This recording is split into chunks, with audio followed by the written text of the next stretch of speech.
daily podcasts and up-to-the-minute blogging at DallasCowboys.com and on the official Dallas Cowboys app. Now, here's Eric Chiafalo and Brian Broaddus.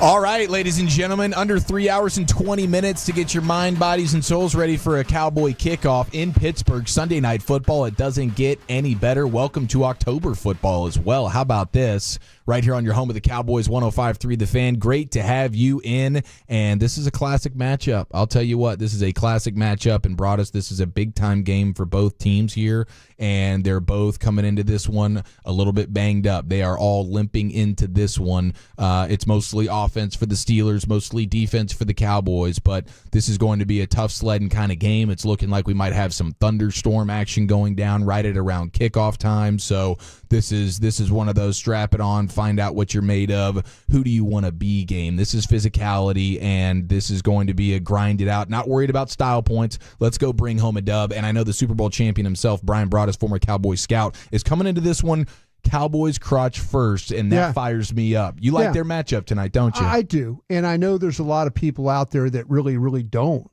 But I think there's some things that the Steelers are dealing with. You know, the Cowboys are dealing with injuries, of course. We've talked about that really all week. We've broken this thing down on the offensive side of things, the defensive side. We'll try and get into it a little bit more in the next 3 hours and kind of make it, maybe make it a little clearer for you. But yeah, you know, you're talking about a football team in the Pittsburgh Steelers that have really done a nice job with Justin Fields. They've done a nice job of getting him, into some rhythm throwing the football. It's an offense that's really at the sticks. It's a lot of curls. It's a lot of hooks. If they need 7 yards, they're trying to get 7.5. They're trying to get 7.5. They've got an outstanding receiver in George Pickens. They've got some speed on the outside in Calvin Austin. They've got guys that that can make plays, but they're going to be more interested in trying to make as many easy throws as they can for Justin Fields. And then you're into a situation though where the Steelers' offensive line has been kind of banged up. Isaac Seumalo is going to start for the first time this year. He got hurt, had a pec injury in training camp, and this will be his first game. Is he a guard? Or? He's a guard. Yeah, where he was a big signing from the Steelers for the Steelers from the Philadelphia Eagles. So Cowboys are familiar, with Isaac Seumalo and what he can do. But they're on the other side, Spencer Anderson. We'll see if Spencer Anderson at the other guard starts. It could very well be Mason McCormick, who last week started against the Colts. Didn't play particularly well. They've struggled a little bit at center with some of the pressures with Zach Frazier, who I liked coming out of West Virginia. But if you tell me, okay, guy starting his first game in with Seumalo, and then rookie center, rookie guard, I'll take my chances. We've seen with Mozzie Smith had a really nice game last week. Hopefully he could build on that. We've been kind of waiting, for Oso Odighizuwa to kind of come around as well. But this team, they're a volume running team, but they don't get their guards and centers up on linebackers. And that's the one thing the Cowboys have. You wonder why the Steelers run the ball. Yeah, volume runs, but don't get a lot of yards. They don't block particularly well. They try and secure the down guys, and they have problems with that. So if you tell me two rookie center, rookie guard, and a guy making his first start for you for the year, again, I'll take my chances with that. Yeah, that's huge. And as you mentioned, Mozzie Smith off of his best outing as a Cowboy, and it feels like there might be some opportunities to build on that tonight. Yeah, that's the thing. Mozzie, last week after the game or the Thursday night game, people in the locker room, our own Bobby Bell, guys like that, they were, Mozzie Smith, grin ear to ear, about the team getting the victory, but him playing better. There were some times where they would win a game and then Mozzie Smith would be in the locker room broken down in tears because he knew he didn't play very well. So he hears the noise. He knows and I'm saying noise. He hears the talk. He hears people say he's a bust. He's no good. They shouldn't have drafted him. That affects that. It affects him, but he's shown some times in the preseason and in the regular season. He just needs to be a little bit more consistent, but this will be a good opportunity for him to kind of go against a guy that struggles a little bit with power with Zach Frazier. It's the official pregame show of the Dallas Cowboys, brought to you by Reliant and NRG Company. We will welcome in NBC's Melissa Stark, who will be on the sidelines for tonight's broadcast, coming up here in just a few minutes live from Pittsburgh. But I'm wondering about some of these injuries for the Steelers and just how much that's going to hurt them, because we know on the Cowboys side of things, hey, the Brandon Cook situation, he's going to be out. Of course, Michael Parsons, he's missing a while now. He's missing games now. Same with Tank, and then Micah being out as well. So the Cowboys dealing with it plenty. But I think the third most talented running back for the Steelers is going to be their bell cow tonight, Najee Harris, because no Cordero Patterson, no Jalen Warren. Right. That's pretty big for them. Yeah. For an offense that lacks a bunch of guys that scare you, George Pickens on the outside, but man, it's going to be Justin Fields on the ground is the only one that really scares you. Yeah, if you're Arthur Smith, the offensive coordinator, you have to sit there and think about, hey, how do we get design runs for Fields? This is one of the teams when you you've played the Ravens. The Ravens have the first most design runs for their quarterback. This team, the Pittsburgh Steelers, is number 2. I guarantee we're going to see how disciplined that Golston and Nealon and those guys are playing. When last week against the Giants, they did a nice job against the Giants and not allowing Daniel Jones just to run away from him. But this is a different cat. Fields is a really good runner, and so fast and big. I think he's bigger than your linebackers. It's all about tackling and it's all about discipline. And you've got some guys that play very, very well when it comes to discipline. We'll see, like I say, with Nealon and Golston, both those guys on the edge. We'll see Broderick Jones, Dan Moore, a couple of tackles. You've played better tackles than these two guys.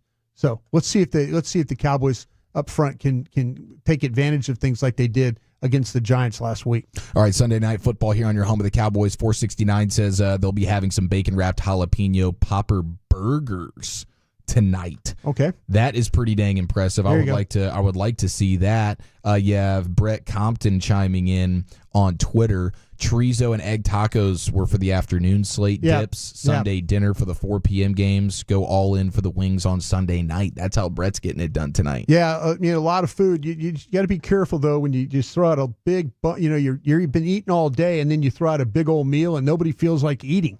You got to be careful with that. That's when you got to make sure you have a guy like me at the party. You got to stage these things. You got to stage it. You got to make sure that there's plenty of time. Coming in waves. Yeah, but there's a recovery time. Yeah, there's as you're watching games, there's halftime food. There's second game food, but you do it where you just don't have everybody load up, and then you make a bunch of food at night and nobody's interested. But then now you're wrapping up stuff, giving it to everybody to go home. When you tried now, sneaky silver lining here. Now you've kind of meal prepped a little bit for the week. Yeah. Here comes chicken wings till Wednesday because Papa got after it on a football Sunday. No, there's no question. But you're cooking for the intent of having the food that night. No, you're right. You're not cooking so like Eric Chiafalo could have wings on Tuesday morning for breakfast. Right. We're not doing that. I'm cooking so you can eat them Sunday night. I got to make sure that you're not massively full the whole day so you can eat the big meal. Totally fair. 3 hours and 11 minutes to kick off, ladies and gentlemen. It's hopefully Hayes in the barn, and you're kicking those feet up, and you're just waiting around for a Giants Cowboy kickoff. Giants and Seahawks 7-all now.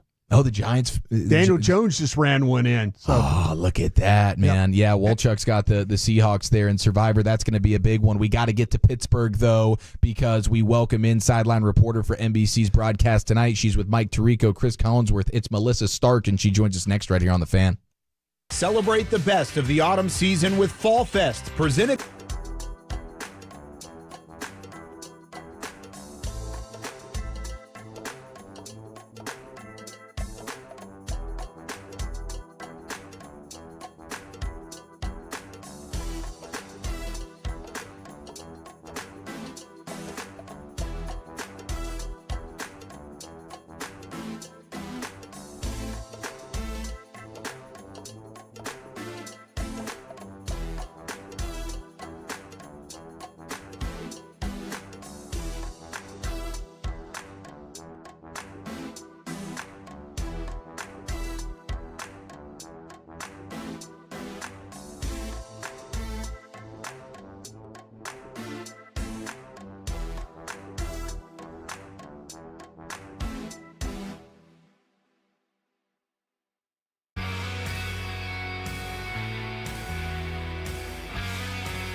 Now available at Stadium Pro Shops, concessions, and on Yeti.com. Check it out today. Yeti, official cooler and drinkware of the Dallas Cowboys. I was nervous. I was young. I was 26 years old. I was out there.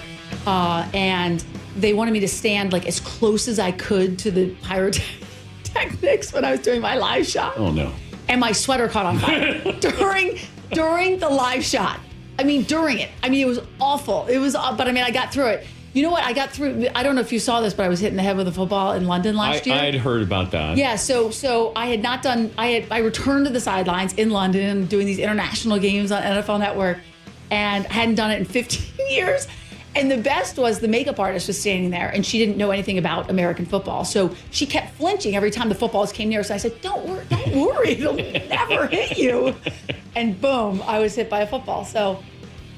Absolutely fantastic. That clip is about 5 years old there with Melissa Stark on the Dan Patrick Show, but it rings just as true today. Melissa, thanks so much for the time, as you'll be all over the sidelines for NBC tonight. Sorry to bring that back there. Me? What's going on? Well, that's a fantastic story. Really, two great stories right there. Oh my goodness. Of the things I experienced, well, I'll tell you what I'm going to experience tonight is a 100% chance of rain at kickoff. Maybe for the first 2 hours of the game. So it's beautiful here now, absolutely sunny and gorgeous. But hopefully there's no lightning and there's no delay. Yes, that's what we are crossing our fingers for back home here in Dallas. And we keep seeing pictures of all of our guys out there, boots on the ground in Pittsburgh. And yes, it looks absolutely beautiful. But I guess these storms are going to be rolling in a big way. How much more difficult does that make your job on the sidelines? Okay, take me through that a little bit. Well, it's just, I mean, because I'm trying to take notes and you have all your papers out and they go flying and they get all wet. And, I haven't really mastered the best, even though I've been doing it for so long, I haven't really mastered the best way to handle all of that. You can have like rain protectors on your stuff, but it's just, and then you're carrying an umbrella, but you're also carrying the microphone and you're also carrying your notepad. So I'm not complaining. I absolutely love my job, even when I catch on fire and when I get hit in the head with a football and when it rains on me. But yes, it definitely makes it more challenging. Melissa, I thought that maybe that when you caught on fire, it would have been like standing next to a sideline heater. Do you ever like walk by those and just stop for a minute on some of those days? That's the best, because when you get so some teams aren't very nice and they don't want you close to their benches and they kind of wave you away, or they have a security guard standing there, and then other ones say, "Oh, just come right over or turn it around for me." Luckily, we haven't had. I didn't get that. That really, really cold. Was that in Kansas City last year? That was Dolphins, Kansas City. Oh, my goodness. Playoffs. Yes, I was not there. I don't even know how they even thought out after that one. But we've had a lot of domes, and I've really gotten lucky. Like we were in Detroit last year for both of those first two playoff games, and so I was in a dome, which was awesome. But this is the life of an NFL sideline reporter. It's NBC's Melissa Stark with us here on The Fan. She'll be on the sidelines for tonight's Sunday night football matchup, Cowboys and Steelers. So of all the elements that you have to deal with, is it the wind? Is it the rain? What would be the one seed for worst? Would it be something cold like Kansas City? Wind is really bad because it just makes everything so much colder, and then everything's flying around and you lose your papers. But, it's fun. It's so fun to be on the field, and you're under the lights, and it's at night, and so none of it's really that bad. But I just can't believe how gorgeous it's gorgeous right now. But we're so excited for this matchup, and it's historic, and the rivalry, and so much history here. We can't wait. Well, Melissa, okay, I promise this is the last conditions question I want to ask you. Oh my gosh, you guys are really hammering this home. No. I want to ask you this because you've done this for a long time, and I love college football, and we had storm the field situations in college football yesterday. Yes. How would Melissa Stark deal with storm the field situation? Because these ladies are doing a hell of a job of grabbing their camera guy, getting through students all over the place. And I know you don't deal with that, but if you had to, how does Melissa Stark handle that? Yeah, I get a little bit claustrophobic, so I don't know how. I was watching some of those yesterday with everyone piled around them. Sure. I might freak out a little bit, but you know what? You're so in the moment and you're so focused on what you're doing, so it doesn't really matter so much what's happening around you. But I mean, I've had it, we've seen some great clips in college football where they're, the sideline reporter, she's chasing, right. Really has to chase the coach. I've had to do it like Shanahan, like not Mike Shanahan, Kyle Shanahan, like he runs off the field, so you got to keep up with him. You got to stay in shape. I'm always wearing sneakers for sure. Right. Always wearing sneakers. But I know it's very different. I love college football, but yeah. Here I am in the NFL. And nobody's storming the field here. No, I was just curious because you like you say, I figured you would just I could see you fending people off. Well, like you say that. Totally, the athlete you are, just fending people, just boom. Well, it's not even that. Yeah. It's that I'm a mother with 4 kids, Oh. and so what I do, even the post game interviews, I'm like, you stand here, move over here, let's go, come on, hurry up. It's like I can be that bossy mom because basically I am. I'm getting up there. I'm kind of some of the players, their moms' ages, so I'm like, I can be down here and sort of boss them around and kind of tell them what to do. I love it. NBC's Melissa Stark with us here on The Fan. All right, so we gear up for, as you mentioned, a historical matchup there in Pittsburgh. Yes. I still just want to call it Heinz Field, so bear with me if I slip that in. We all do. But all week long you've been gathering nuggets, information, you're talking to people. What's the most interesting thing as it pertains to this one? Just the historical. We really want to dive into the historical aspect of it because we try to make it a little bit bigger than football and tell stories and that whatnot. So I talked to Terry Bradshaw this week and Drew Pearson about the history, and I mean it was so much fun to get their take on it. And Terry said that. Basically, he's like, we were this small market team with just this chip on our shoulder. We still are, and this was America's team. These were these pretty boys, and we looked so forward to taking them down. And then, Drew pointed out even how the coaches were dressed. Like sweatsuit versus the suit and the fedora hat, and the whole thing. I mean, there's just so much history, and the best was Drew goes, I am ready to suit up. Get me a helmet. I want to get out there, and of course he does, right? Because lost both of those Super Bowls, but Terry's like, no, I'm way too old for that. I need my rest. I'm good. I don't need to go out there. But that's a fun one. And then a huge story obviously is the Cowboys defense. Right. And then Trayvon Diggs with the ankle situation in Thursday on top of Micah and DeMarcus Lawrence. It's like that's obviously a huge story. And then another huge story is Justin Fields and how he's playing, and Russell Wilson, being close to 100%, telling me that he really ramped it up in practice this week, was able to do all the quarterback drills, and feels like he'll be ready to go next week. Melissa, sorry. Go ahead. No, go ahead. I was going to ask you though, Mike McCarthy being from Pittsburgh, and I know maybe you got to zoom in with him or visit the hotel yesterday. I don't know how you maybe got to talk to him. But as a Pittsburgh guy, could you kind of tell? I mean, he's made trips to Green Bay and stuff, but this one got a little more sauce for him. Yeah, so you know what? It's interesting you say that, and you don't know if we talked to him or went to the hotel. Normally, we would always go to the visiting team's hotel on a Saturday, right? Right. We come in Thursday night or Friday morning, and we go to practice of the home team, and then we do all our meetings there. But he wanted to land and go immediately to his family. So we Zoomed with him on Friday. There you go. So that he could do that. And he kind of played it off like, I've been there before, I've done it. It's not the first time that I've actually coached there.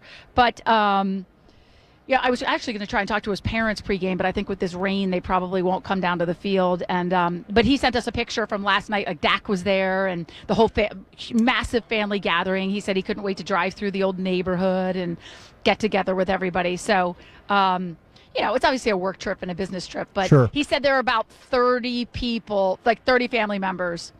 He didn't get them all in one spot. He was a little upset about that. They're kind of spread out tonight, but yeah, he's got a lot of support. Quite the McCarthy contingent there for sure. And what about from a Cowboys fan standpoint? I mean, I'm sure there's going to be a bunch coming out there, but I wanted to ask you actually about you mentioned Russell Wilson. Yes. Do you get the vibe that they're planning on starting him next week? I mean, no one would. I said to him, you're listed as QB1 on the depth chart. What do you expect when you're 100% fully healthy? And he goes, wow, that's a big question. And I said, well, it's my big job. It's a fair question. Yeah, that's what I'm paid to do, right? Yeah. And he kind of looked at me and kind of I clearly didn't want to answer. And I said, do you know the answer? And he said, I know the answer. So, and then Justin talked about, not wanting to step on any toes and coming in here, and he knew he was the backup coming in here. And, he's getting more and more confident every day, and he wants to be this leader, but he also doesn't want to step on Russell's, toes. So you can take what you wanted to do. So no one came right out and said one way or the other. Melissa, we kind of see Mike Tomlin from afar. He seems like the kind of guy I would want to pull for, and like, gosh. I wish he was my coach kind of thing. And nothing against Mike, but I mean, it just seems like the nail on the head. I mean, the amount of success alone that this guy has had, and he kept saying, I'm old school. I will not compromise on certain things, because we were like, I said, oh my gosh, practice was so long. Normally on Fridays we go to these teams and it's 45 minutes, an hour and 15. Right. They were out there for 2 hours and 10 minutes. He goes, that's one thing I will not compromise on. And, it's practice time. He's like, I've allowed music. Okay. I've changed the music through the years. I've let it be, some things that the players want. But, he stayed consistent, through all those years, and I think it's something that, it's like the Steeler way, and it pays off, and the guys respect him, and I mean, how could you not? And then he's hilarious with all of his sayings. I mean, his Tomlinisms. Yeah, so many. You don't want to ask what's in a hot dog because you might not like it, and I mean, just funny, just fun. I'm never going to say never, but never, And we have a fun clip tonight of some of his Tomlinisms, because it's entertaining. But he's definitely a guy you would want to play for. Well, Melissa, this has been a real treat for us. We really, really appreciate the time, and hopefully we can maybe bring you back on later on down the line this season when you get another Cowboy matchup. But we certainly appreciate it, and do your best to stay dry tonight. Great. Thanks, guys. Great talking to you. Absolutely. There she goes, NBC's Melissa Stark. She'll be on the sidelines for NBC tonight. So, and yes, it looks like it's going to be 972 asking about the weather. She just told us 100% chance of rain at kickoff. So, and we do have Wolchuk out there, and he with no jacket, probably no jacket at all. Yeah, no, he was very proud of it. He has a throwback Super Bowl Cowboys and Steelers T-shirt that he was getting ready to. Tolo gave it to him. So shout out to Vincent. Wooly with the wet T-shirt, huh? Yeah, wet T-shirt, Wooly from Heinz Field. Unfortunately, it's black in color, so it will be a safe for work kind of situation for him. But he did say, he texted me, looks like we could get rain for the beginning of the game. Just should be clear by, he said, 9 p.m. Eastern time, so it'll be 8 p.m. our time. It should be clear. About an hour, so maybe the first hour of the game. Hopefully there's no lightning or anything to delay it, but definitely will be rainy and wet. And I guess, what do you say, that probably favors the Steelers? Volume running team. That's what they're going to do. Because I think your Cowboy chance for victory is being able to throw on. They're not going to let you run the football. No. You're not running the football on these guys. This needs to be a Dak to Lamb, Dak to Ferguson, Dak to Lamb, Dak to Lamb, Dak to Lamb, Dak to Ferguson touchdown kind of drive. Teams have run the ball at the Steelers when you're talking about with T.J. Watt. Now, Alex Highsmith not playing in this game tonight will be huge. He's their linebacker opposite Watt, right? Nick Herbig is a good player, but teams have pounded the ball at these edges and making them have to fight. I'll be interested to see if Dallas does the same. Running inside against Cam Hayward and Benton and those guys, I don't think it's the best recipe. You can kind of take advantage of Patrick Queen. He'll be a little bit too aggressive. Peyton Wilson's a good player, the rookie out of North Carolina State. He's a hard guy to fool, makes every single tackle. But Patrick Queen's a guy that people have kind of taken advantage of, like running the ball and then a little bit of a misdirection there with him. But I've seen some folks have some success of running the ball at Watt and then also running the ball at Herbig, because they're both built to rush the passer, not necessarily built to defend the run. Okay. Unless running from the backside where they're chasing the play. They're chase down guys. Yeah. 817 asking about Flournoy tonight, the rookie wide receiver. You know what? He'll be active, and I'll be interested to see how much he really does get involved in this game. I think that maybe Turpin might do some of the stuff that Cooks does, maybe some of the slot stuff. But if you want it, and we've seen that Tolbert's had problems with some blocking. That's a big body with Flournoy. Maybe you'll see some crack toss, edge blocking stuff, things like that maybe you could spring a run. When you're going to spring runs it's generally because you get blocks from receivers down the field once you clear that first level. Yeah, I mean, you see it all the time with teams like the San Francisco 49ers. Those wide receivers got to be able to block. Yeah. Tolbert is one of the worst I've ever seen as it pertains to wide receivers trying to block there. So Flournoy can't be any worse than that. And actually in the preseason, you mentioned bigger, stronger receiver. Actually had some nice blocking reps there in the preseason. So definitely something to be excited about that way. A little bit more Turpin, that would make some sense. Now he's on the grass and we're in maybe some wet weather. So does that slow him down a little bit? He is quite the burner, but if he's going to be the Brandon Cooks guy, I guess he's just prepared to run a bunch of curl routes today. Yeah, that's pretty much all Brandon Cooks has been able to do in this offense. Yeah, we'll see what happens because the Steelers do play a lot of single high safety. Look for the seam routes. You go maybe getting Ferguson going back. Mika Fitzpatrick sits back in the middle of the field. He's a quality safety, but if they're going to play zone and some single high stuff, no one plays more single high than the Steelers. It's a lot of cover 3. There you go. That's where Dak Prescott feasts usually when these teams play those coverages against him because he can throw those seams. Ferguson all night, dude. That's what I'm looking for. This has got to be a Lamb and Ferguson game, and then maybe when you ice it out, you hand the ball off to big number 40, Hunter Lipke, and good news for all of us. And I know Broadus has some confidence about Lipke tonight. We'll get to that here in a minute, but he is the subject of today's player profile. This is the 3-time Hall of Famer, Chris Arnold, standing by with your running back, do-it-all Swiss Army beast, Hunter Lipke. Hunter Lipke. You are more than a fullback. It seems like you're a weapon this year. Can you talk about how it's been going for you so far? Yeah, I mean, everything's been slowing down. Tried my hardest this offseason to, better understand, get more of a grasp of this offense so I could help the team out more. And then, just working on those little details and like pass pro and, my footwork and my hands for run blocking as well. So, it's just little details that, just kept on working through the offseason and the training camp into the season. So you've pass catch a lot. In other words, you have a history with that. Can you talk about your times catching the ball back in the day and whatnot? Yeah, I lined up a little bit at tight end and in college. And right. Just routes out of the backfield from fullback too. So, I'm not afraid to go out on a route, and I enjoy catching the ball too. So, you think defensive coordinators are creating tape on you now that they know that you can do some of these different things? I think so, but we'll see how it goes moving forward. It's all about adjustments, right? Oh yeah, for sure. Okay, so you've been here a couple of years now. How do you feel like things are going? Last year you were surprised doing things, but it was more traditional fullback stuff. But how do you think you're getting along with the teammates and the way everybody's treating you?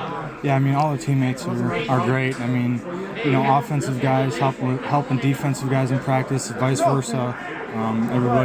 Everybody helping each other out. The vets to the rookies. Nobody's cold to each other in this locker room, which is really cool to see. When you got here, I'm sure you're familiar with Daryl Moose Johnson, right?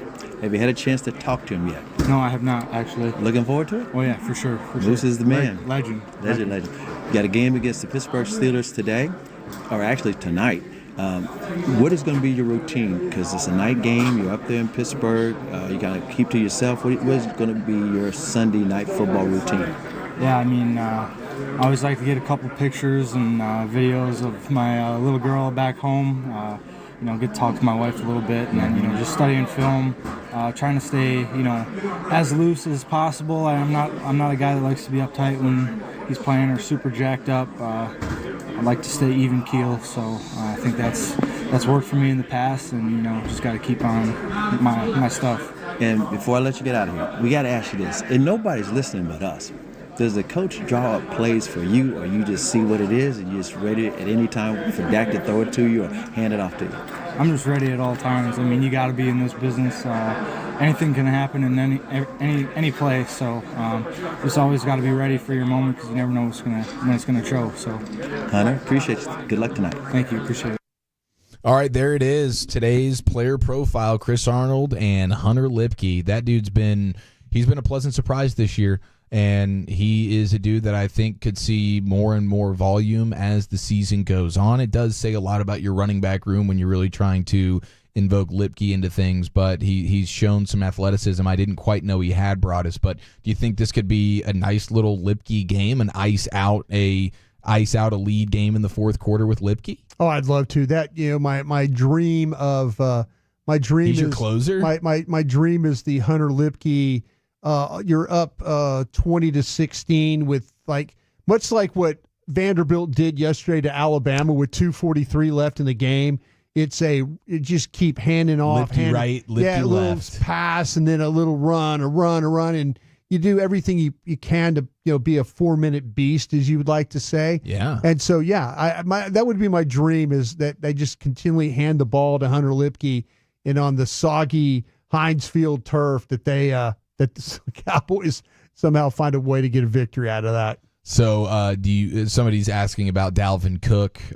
We continue to just wait and see with that one. Yeah, that's there's a side of me that believes that Dalvin Cook's on this team as a guy that's basically just a protection in case something happens. Mm-hmm. Right now, he's ready to go. I haven't heard from anybody other than that. He's attitude's been good, ready to go, and just wait for him to play him.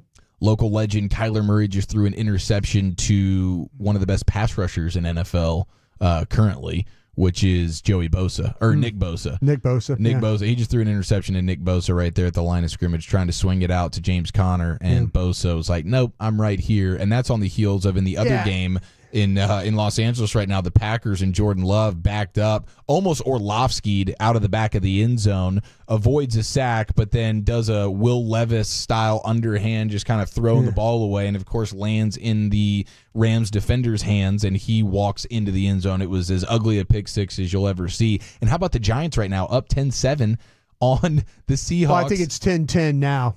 I think. If they tied it up? They tied it up, yeah. I think we're gonna get a 10-10, but the halftime 10-10. Look at that. Yeah, pretty interesting score. I will say this: the Cardinals are moving the ball on the 49ers. They just cannot finish these drives. Mm-hmm. So hey, that's a good sign that you are moving the ball on the 49ers. Usually they are very smothering defense in the way they play. All right, we're under 2 hours and 45 minutes to kick off Sunday Night Football, Week 5, Cowboys in Pittsburgh. This is a classic matchup, and we'll dig more into the matchups. How can the Cowboys pull out a victory tonight? We'll tell you next right here on The Fan. Fuel up for game day like a pro with the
you play for a chance to win right from your pocket.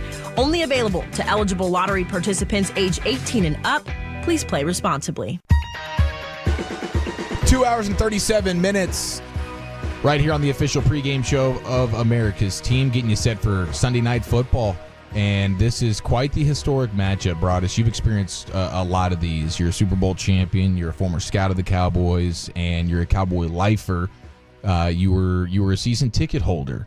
And 20 years. Age. 20 years? 20 years. A season ticket holder. So you've seen many Cowboys and Steelers matchup. The first game the Cowboys ever played was against Pittsburgh. I learned that this week in 1960. And then the first time the Cowboys ever registered a victory was versus the Steelers in 1961. Yeah. So that was not something I was made aware of until this week. It's the most common Super Bowl matchup ever played. Of course, for the Cowboys, that's the Steelers. And then, yeah, I do think this is from a color clash standpoint, you get these two uniforms together, and especially for how rare it is that we get to see it. You don't get to see it that often. But these are two iconic uniforms going toe-to-toe, and of course it should still be Heinz Field in Pittsburgh. Yeah. But this is going to be a nasty, sloppy weather game to some extent. At least early on, there's going to be some rain, some precipitation, and I did think that this was going to be a game where if the Cowboys are going to find success on offense, it's very likely to be through the air. So I'm looking at Dak Prescott tonight. I'm looking at CeeDee Lamb. This is an earn your money game. Dak, Lamb, Terrence Steele, he's pretty much going to get the sole matchup on TJ Watt, right? Yeah, Watt predominantly plays the left end for the Steelers. So I don't anticipate him being moving because they haven't shown him moving around a bunch. He is going to, so this will be, there will be some chipping, some spacing, some things. Like I mentioned, some teams have had some success running the ball at Watt, just mashing on him. And so, that's something to keep an eye on tonight is if we get the ball to the edge, to the outside, and see if they can take advantage of that. Yeah, I think that the three guys offensively that I'm really looking at, and I don't want to diminish the level of what Cam Hayward can still bring on the interior, and Tyler Smith. Tyler Smith's the matchup there because Cam generally will play the right defensive tackle. So that means that would be over your left guard. So they'll be, and even if he flips the other side, you still feel pretty good. You feel better about Tyler Smith, even though that you be on the other side, he going up against Zach Martin a little bit. Zach's been struggling a little bit with some pressures and things like that. His game isn't at the all-pro level that it's been for several years, but it's not like a TJ Bass situation or somebody that you would really worry about. Yeah, not a liability. Yeah. Just not the transformer 10 out of 10 Hall of Fame monster that he's been his entire career. Right. But yeah, Cam Hayward is definitely a lot to deal with there in the interior. I like the matchup there with Tyler Smith, though. I think Terrence Steele, Dak, Lamb, Ferguson, those are the guys that this game I think is really hinging on. I'd be surprised if the Cowboys were able to run the ball with much success, but it is encouraging to hear you say that on the edges you might be able to get a little something going there. Just try and mush them a little bit. Yeah, a little mush them. A little mush them, yeah. Well, what about like a CeeDee Lamb jet sweep situation? Well, because we know the Cowboys love that. That might be their best. That's probably their best form of running the ball. It's actually with their wide receiver. Yeah, I just don't know how much success you're really going to have moving. Keanu Benton, I think, is a really good player for them on the interior. On the interior, Hayward. I mean, they just this defense does a really good job of playing with length, and they extend on you, and then they get rid of the blocks, and then now they're in on the play. So. Dallas likes to try and cut the ball back behind the center. I don't know how much. I think it's going to have to go to the edge and just, push like heck and hope you can spill some runs that way. Now, looking at the Cowboy defense, and of course it's kind of a mash unit right now. No Tank, no Micah, no Bland. You had the scare with Trayvon Diggs and the ankle. I'm guessing he's going to be good, though. He will suit up and play because I'm trying to figure out. I know he's banged up now, so I don't want to overdo it, but this feels like, man, there's really only one pass catcher for the Steelers that really frightens you, and that's George Pickens. Isn't that like, if Diggs is up to task physically, this feels like hey, Trayvon, this is a earn your money, go travel with this dude, because you erase him, like I said, I don't think there's many guys in the passing game that overly scare you. Yeah, I do worry about Calvin Austin has got some speed. He's a little bit of a smaller guy. Wandale Robinson style. Yeah, he's kind of a shifty, quick kind of a guy. Is he out of the slot like all the time? He could play out of the slot. He's a smaller guy. He could play on the outside. They play a lot of bunch formation. This team plays a lot of 13 personnel.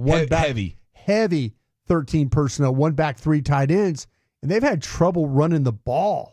That's what's interesting because the Cowboys struggle versus those types of offense, those personnel groupings, but the Steelers haven't been good at it. No, the Steelers love to get in 13 personnel, and you're right. Dallas, the heavier the personnel package, the harder it is for Dallas to seem to play. And we'll see. Teams have done a pretty fine job of playing against, they get in those 13 personnel, and you think that they would just mash you, but they average in like 3.3 yards a carry in that personnel group. And Najee Harris has had his struggles. Cordell Patterson has been a much better player in those situations. Jalen Warren is a good back. They've been struggling in that area. So, Dallas is, like I say, Dallas has had those problems in 13 those heavy package groups. But the Steelers have got into them and just really haven't had a whole lot of success. Yeah, and now the Steelers have gone up against some pretty good run defenses to start the season. I mean, the last 3 weeks for the Steelers, they've gone up against the Chargers, the Broncos, and the Colts. All of those are top 10 defenses against the run, at least coming into this week. So they've faced a tough stretch of run defenses, to be fair. Yeah, the thing that has been a problem for the Steelers is, like I said earlier, they do not get their linemen up on linebackers. And all of a sudden, if your linebackers are running where New Orleans and the Ravens crushed you was getting blockers up onto those linebackers. The Ravens game was bad because they were missing tackles. So, we'll see. That Dallas. Well, you brought that up. You're like, Dallas is going to have to be able to tackle tonight. That's one of the keys to victory. Dallas will have to tackle tonight. And if you could I am if you look at metrics too, I said this is an at the sticks kind of an offense. Dallas is one of the best teams in the league when they get teams to throw the football, that they're one of the best in the league when it comes to playing against teams that like to play that style of offense. At the sticks, Dallas is one of the best. So is that what gives you the most encouragement? You think the Cowboys defense is going to be able to handle these guys? Justin Fields, I think, that's the big fear is they just unleash him with his legs. Yeah, it's going to turn into you're going to have to be extremely disciplined in the way you play. And I think you're going to get good disciplined play from Nealon. He's going to do, as a young guy, he does everything that the coaches ask him to do. And then you get you get Golston as well, who is a guy that plays with pretty good discipline as well. You've got to be ready for those designed quarterback runs. I think that's where the Steelers are going to try and get you in this football game. And maybe you'll be in a situation, too, with a wet field that, you have some slipping going on with the quarterback in some of those types of runs. The creators of Buffalo Casino Games bring you Cowboys-themed casino games. Kick off with America's team on and off the reels with Cowboys-themed casino games developed by Aristocrat, a proud sponsor of the Dallas Cowboys. Do you have a gambling problem? Please contact 1-800-GAMBLER for 21 years and over. We'll go inside the Star live from Pittsburgh with Bobby Belt coming up here in a few minutes. We'll welcome in Babe Laufenberg. Of course, we go behind enemy lines as well with the voice of the Steelers, Rob King, all as we continue to get you set for Cowboys-Steelers Sunday Night Football Week 5 kickoff. It's going to be rainy. It's going to be a bit nasty, and this is just a get out alive game, if you ask me. Not looking for the style points, but Broadus is pretty confident in victory. I will say Justin Fields only quarterback with 100% of his team's offensive touchdowns. That is, you have to kill this snake right there at the head, and that is Justin Fields. And especially without Cordell Patterson, no Jalen Warren, Najee Harris is a grind it out. He's got some Zeke to him where he's physical and he'll get three yards every time, but he's not an explosive runner. The guy who is Justin Fields. And I mean, you're talking about the two worst teams in the league as it pertains to handing the ball off to a running back on first down. Their success rates, Cowboys are the worst, and then the Steelers are right behind them, second to last in the league when they're handing the ball to a running back on first down. I would love to see the Cowboys tonight. And I know the weather can maybe change your script perhaps a little bit, but I would love to see the Cowboys come out maybe with a little bit of tempo and let's go Lamb, Ferguson.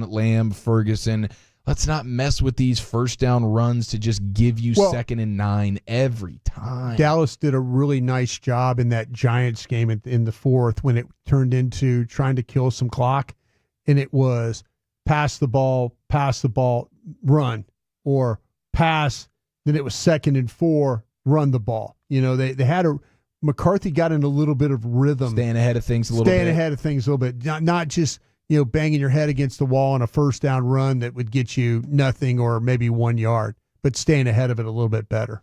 Let's go back to Pickens for a second. Mm-hmm. Are you with me? Is that like, are you doubling this guy? Does he strike that much fear into you? I know he's kind of he'll fumble, he'll brain fart on you and give you something, but he's a dang good receiver. Oh no, he's a really good receiver. He's a really good bad ball receiver too.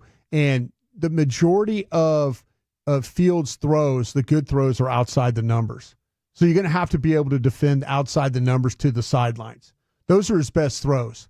That we talk about the underneath, the curls and things. He's found ways to do it, but when you talk about their way of moving the football, it's throws outside the numbers. That's where you got to be able to defend Pickens on the comebacks, the back shoulders, things like that, to outside the numbers. Do you think that's a double him up situation? That's a push him into the sidelines. If he comes running off the line, then try and force him into the sidelines, and make that use that as a little bit of an extra helper to you. Because if they're throwing the ball outside the numbers, it's going to be hard to get the safety over the top. But if the routes are inside, the in-breaking routes, sure, when you're playing cover 2, you could play it, one guy off the hash and kind of. I would shade that direction if it was me. Freiermuth, the tight end, they've got some tight ends, but they're really horrible blockers. They're good pass catchers, but horrible blockers. That's why you see so much 13 personnel, but they struggle with that. But you got to make sure that Pat Freiermuth, the tight end, doesn't kill you in this game, because he can make some receptions. Are you expecting Kalen Carson to play in this game Not tonight? at all. No, not at all. Nope, not at all. Okay. And do you think they'll just run it back with the same thing they did without him the last time? Or we'll, of course, get more and more information before we get over to kickoff here. Yeah, I think we'll get a lot more. I mean, it did not seem, when I was talking with the guys over there on Friday, he needed to practice well and all that, and it didn't seem like that was the case. I'll double check. I say no, I didn't expect him to play. I'll double check, and maybe as we go along in the show, I'll have an update for you on that. Beautiful. Under 2.5 hours to kick off. Cowboys Steelers Sunday Night Football Week 5 edition. Let's go inside the Star live from Pittsburgh with Bobby Belt next right here on The Fan. Bell Nunley has been committed to serving their clients for over 4 decades.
El Nunnally, behind every great company. Jack Link's Beef Jerky. Jack Link's, feed your wild side. Volleman's Dairy, the official milk of the Dallas Cowboys. And by DallasCowboys.com. Keep track of the boys with daily podcasts and up-to-the-minute blogging at DallasCowboys.com and on the official Dallas Cowboys app. All right, let's go inside the Star live from Pittsburgh with our Cowboys insider Bobby Belt as we are now under 2 hours and 20 minutes to kick off Week 5 Sunday Night Football. Cowboys and Steelers doesn't get any better than this. And Bobby, how do you like this one, man? It's a little bit wordy, but this is my headline for the game. It's a strap it on, find out what you're made of, who do you want to be game for the Cowboys. The sub headline is it's an earn your money game for Dak, Lamb, Steele, and Diggs. Yeah, that is a very long title and a very long headline. I don't know how much like how big that type is going to be. Rolls off the tongue. That out. Yeah, but I mean it's very catchy. Like I mean it's just it you can spit it right out, and so I'll give it overall an 8 out of 10. I like it. Wow, dude, you are grading on a curve tonight. That's a 4 out of 10 headline, but I do think it rings true. This is a find out what you're made of. Who do you want to be type of game? Physical, the elements on the road, and you are a bit of a mash unit to some extent with some of these injuries here. So don't need the style points tonight, Bob. Just get out alive with a victory. Yeah, I think that's how they felt probably the last couple weeks is you're not going to style point it. You're just trying to get a victory on the road. Last week against the Giants, it was, hey, short week, really, about as far as a road trip as you're going to have this year, flying up to New York, other than just maybe Santa Clara. But, just short week on the road, coming off of a physical game. You just wanted to win that game last week.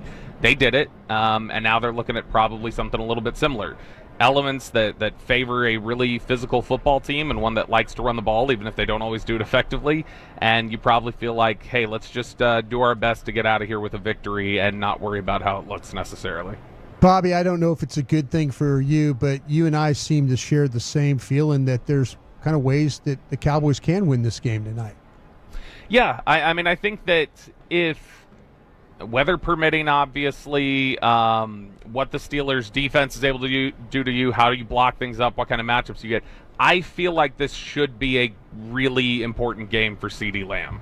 And I feel like that Dak and Lamb connection is one that they should be able to take advantage of, given the way the Steelers have covered some of the things out of the slot with Beanie Bishop. And so if you can get that matchup, now they sit in zone a lot, Pittsburgh does, and so obviously that's going to be zone awareness as well from Pittsburgh. But I mean, I think if you can get that matchup of Bishop on Lamb, you're going to be able to take advantage of a lot of different things with CeeDee Lamb. It's just a matter of finding that matchup, making sure that you're getting it. If you don't get that, if you're not able to take advantage of it, I think then the game becomes advantage Pittsburgh. So to me, this whole thing tonight hinges on just how effective is that connection between Dak and CeeDee Lamb going to be. Yeah, I'm with you, man. I'm with you. I think this needs to be a big time Dak to Lamb and Ferguson. I mean, don't you think Ferguson should have some opportunities there?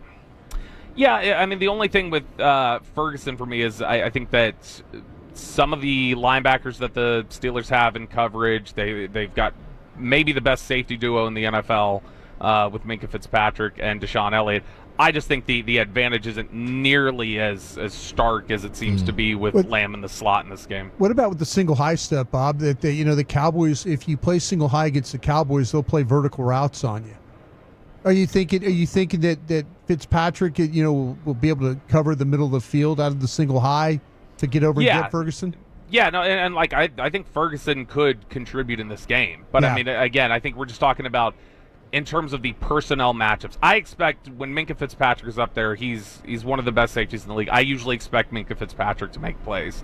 I expect that, from what we've seen so far with Peyton Wilson, when he's even had to be in coverage and some of the stuff, his recognition, that they're going to be fundamentally sound there. I think size difference, talent difference, football IQ, the Cowboys have a real advantage anytime that CeeDee's going to be in the slot. And so for me, I think try and take advantage of those zones as much as you can and those matchups as much as you can with CeeDee. Bobby, I kind of noticed that when teams were able to run the ball, and not that it's always great against the Steelers, but they kind of mash on those ends. They take it, or the linebackers, they take it at they take it at Watt and they'll take it at Herbig. They're built more to play up the field than they are to hold up against the run when they have to deal with a bunch of bodies in their face. Yeah, absolutely. And I think some of that, too, is, the Steelers, because they've been so effective overall against the run, it's easy for a lot of teams to fall into a lull of having to pass. And so then you kind of get these edge rushers that are trying to get upfield and feel like they can cheat a little bit. And then you can maybe take advantage of some of that. Indianapolis, I thought, was able to take advantage of some stuff in the running game, unlike some of the other teams that they've gone up against this year. But, I mean, they had success doing a couple different things, and they were even able to run it inside a little bit at times. And so hopefully you're able to maybe take advantage of some of those things that you see on tape from the Steelers, or that you saw on tape from the Colts against the Steelers. But I think that it's been made pretty obvious at this point that Dallas is just having a lot of trouble running the ball. And I know part of it is they've fallen behind in games, but the reality is also they haven't necessarily been able to do it consistently when they've had the opportunities to, even in close games. And so take advantage of it where you can, but don't just run your head into a brick wall like I imagine Arthur Smith might be willing to do if they're not running the ball effectively today.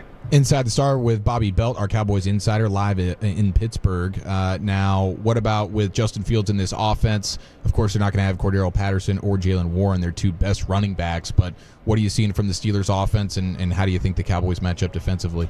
Like I said, I mean, Arthur Smith is willing to just, keep that running game going. No matter how effective or ineffective it is, he is very committed to, hey, this is what we do, and we're going to establish it. And it very much feels like Arthur Smith's view on the running game is effectiveness is about repetition and being able to wear down a defense and take advantage of some of those things. And so they'll run the ball a lot on you, even without Cordero Patterson, without Jalen Warren.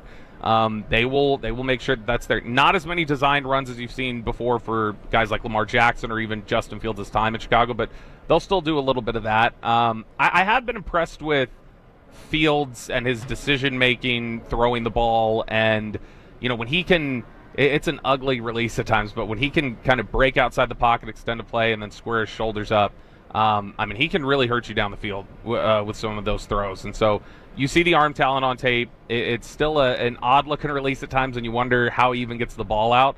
But he does, and he seems really comfortable, more comfortable here in Arthur Smith's offense than he looked at any point that I saw when he was in Chicago. Hey, Bobby, we're running on time here, but real quick, this team gets in 13 personnel a lot offensively and really don't do anything with it. But that seems like kind of the thing you want to do against Dallas, get in a heavy formation and and make them play run defense.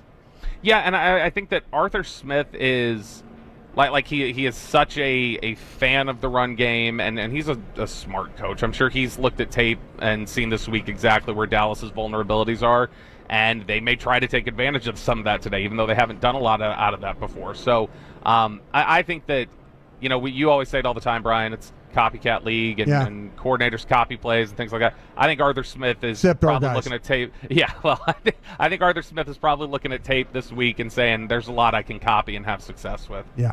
Bobby, you didn't go out last night, huh? You just kept it cool and did a bunch of history lessons on Twitter for us Cowboys fans? Yeah, look, I mean, it was great. We're 35 minutes from downtown Pittsburgh where we were staying. And so it was a little bit difficult getting out of there. By the time I had already finished up my work and done everything else, I was looking at it and I was like, man, I'm tired. Do I want to go hop in an Uber for 35 minutes of gas break, and potentially vomit in the back seat from car sickness? No. I don't think so. So I decided to pass on that. All right. Well, I still respect you and love you, and I hope you have a great time tonight. I love you all. There he goes, Cowboys insider Bobby Belt right here on the official pregame show of America's team. 2 hours, 10 minutes to kick off. Let's get back out to Pittsburgh. Welcome in Babe Laufenberg and go behind enemy lines with the voice of the Steelers, Rob King. All coming up next right here on The Fan. Celebrate the best of the autumn season with Fall Fest.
Hours to kick off Sunday Night Football here on your home of the Cowboys, 105.3 The Fan. Let's welcome in Babe Laufenberg. He'll be on the call, as always, with Brad Sham and Christy Scales. Babe's live in Pittsburgh right now.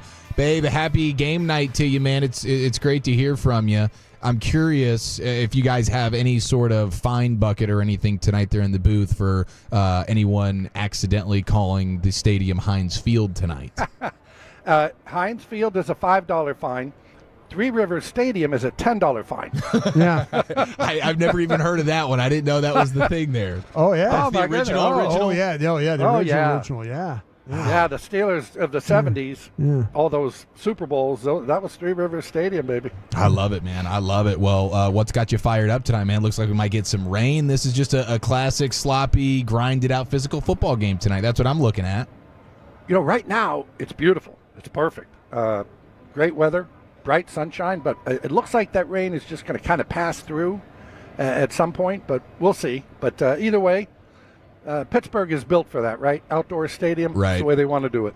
Well, what are you thinking about Dak Prescott, this Cowboys offense tonight? No Brandon Cooks. How do you like their matchup? Well, it's been a struggling offense. You know, let's face it.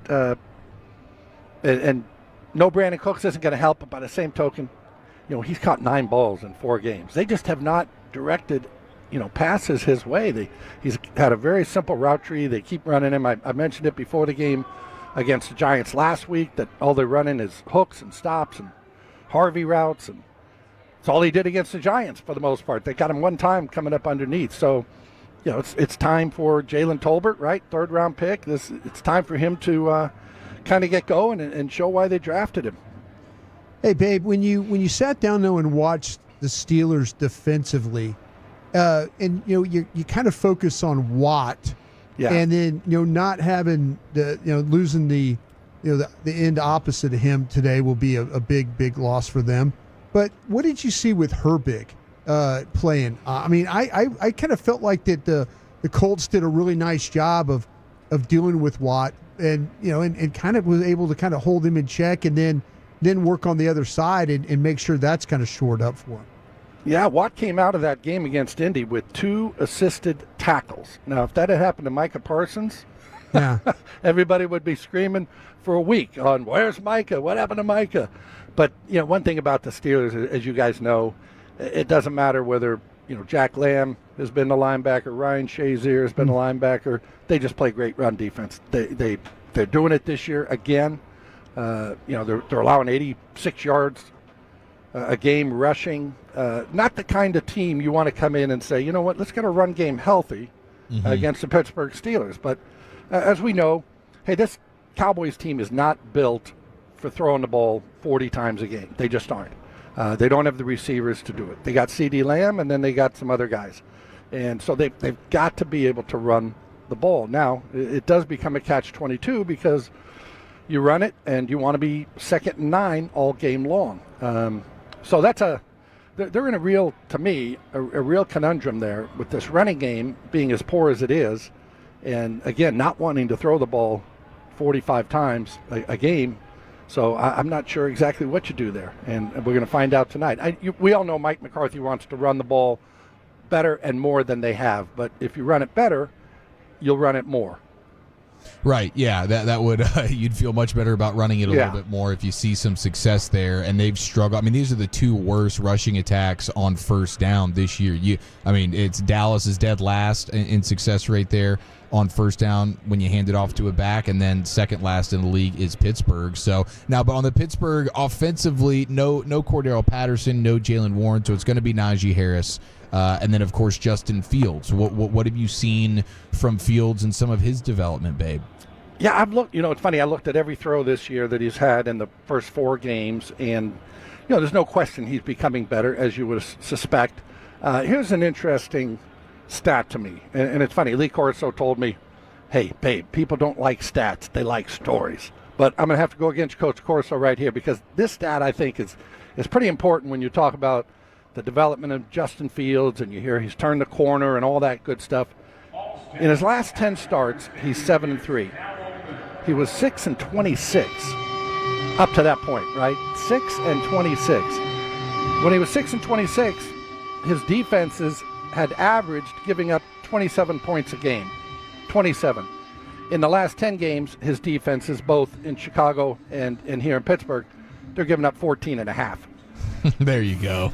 Fields, while he's been the starter again during that 6-26 streak of losing, basically, he was scoring 19.5 points a game. He's up that to 20.5. So the notion that Justin Fields has found his rhythm and he's turned the corner and he's that guy and he's averaging one more point a game. The difference is his defenses have been keeping him and his football team in the game. What about George Pickens? Is that, I mean, it's pretty much, it's Fields and his legs, and then can he find Pickens for a big play? That feels like what their offense sort of is at this point. Yeah, it has been. They're going to run the ball. I know Bobby Belt touched on it. You guys have touched on it. Coming into this game, obviously Baltimore played today, but they were tied with Baltimore and New Orleans for the most rushes in the NFL. However, they were 25th in yards per carry at 3.7. So they run it a lot. They just don't run it very well. But Arthur Smith's offense, pretty basic, quite honestly. It's a lot of, and it was in Atlanta. It was at Tennessee. He was at Tennessee as the OC, which got him the job at Atlanta. He had Derrick Henry. I'd run it a lot too. But it's a pretty simple offense. They're not gonna trick you.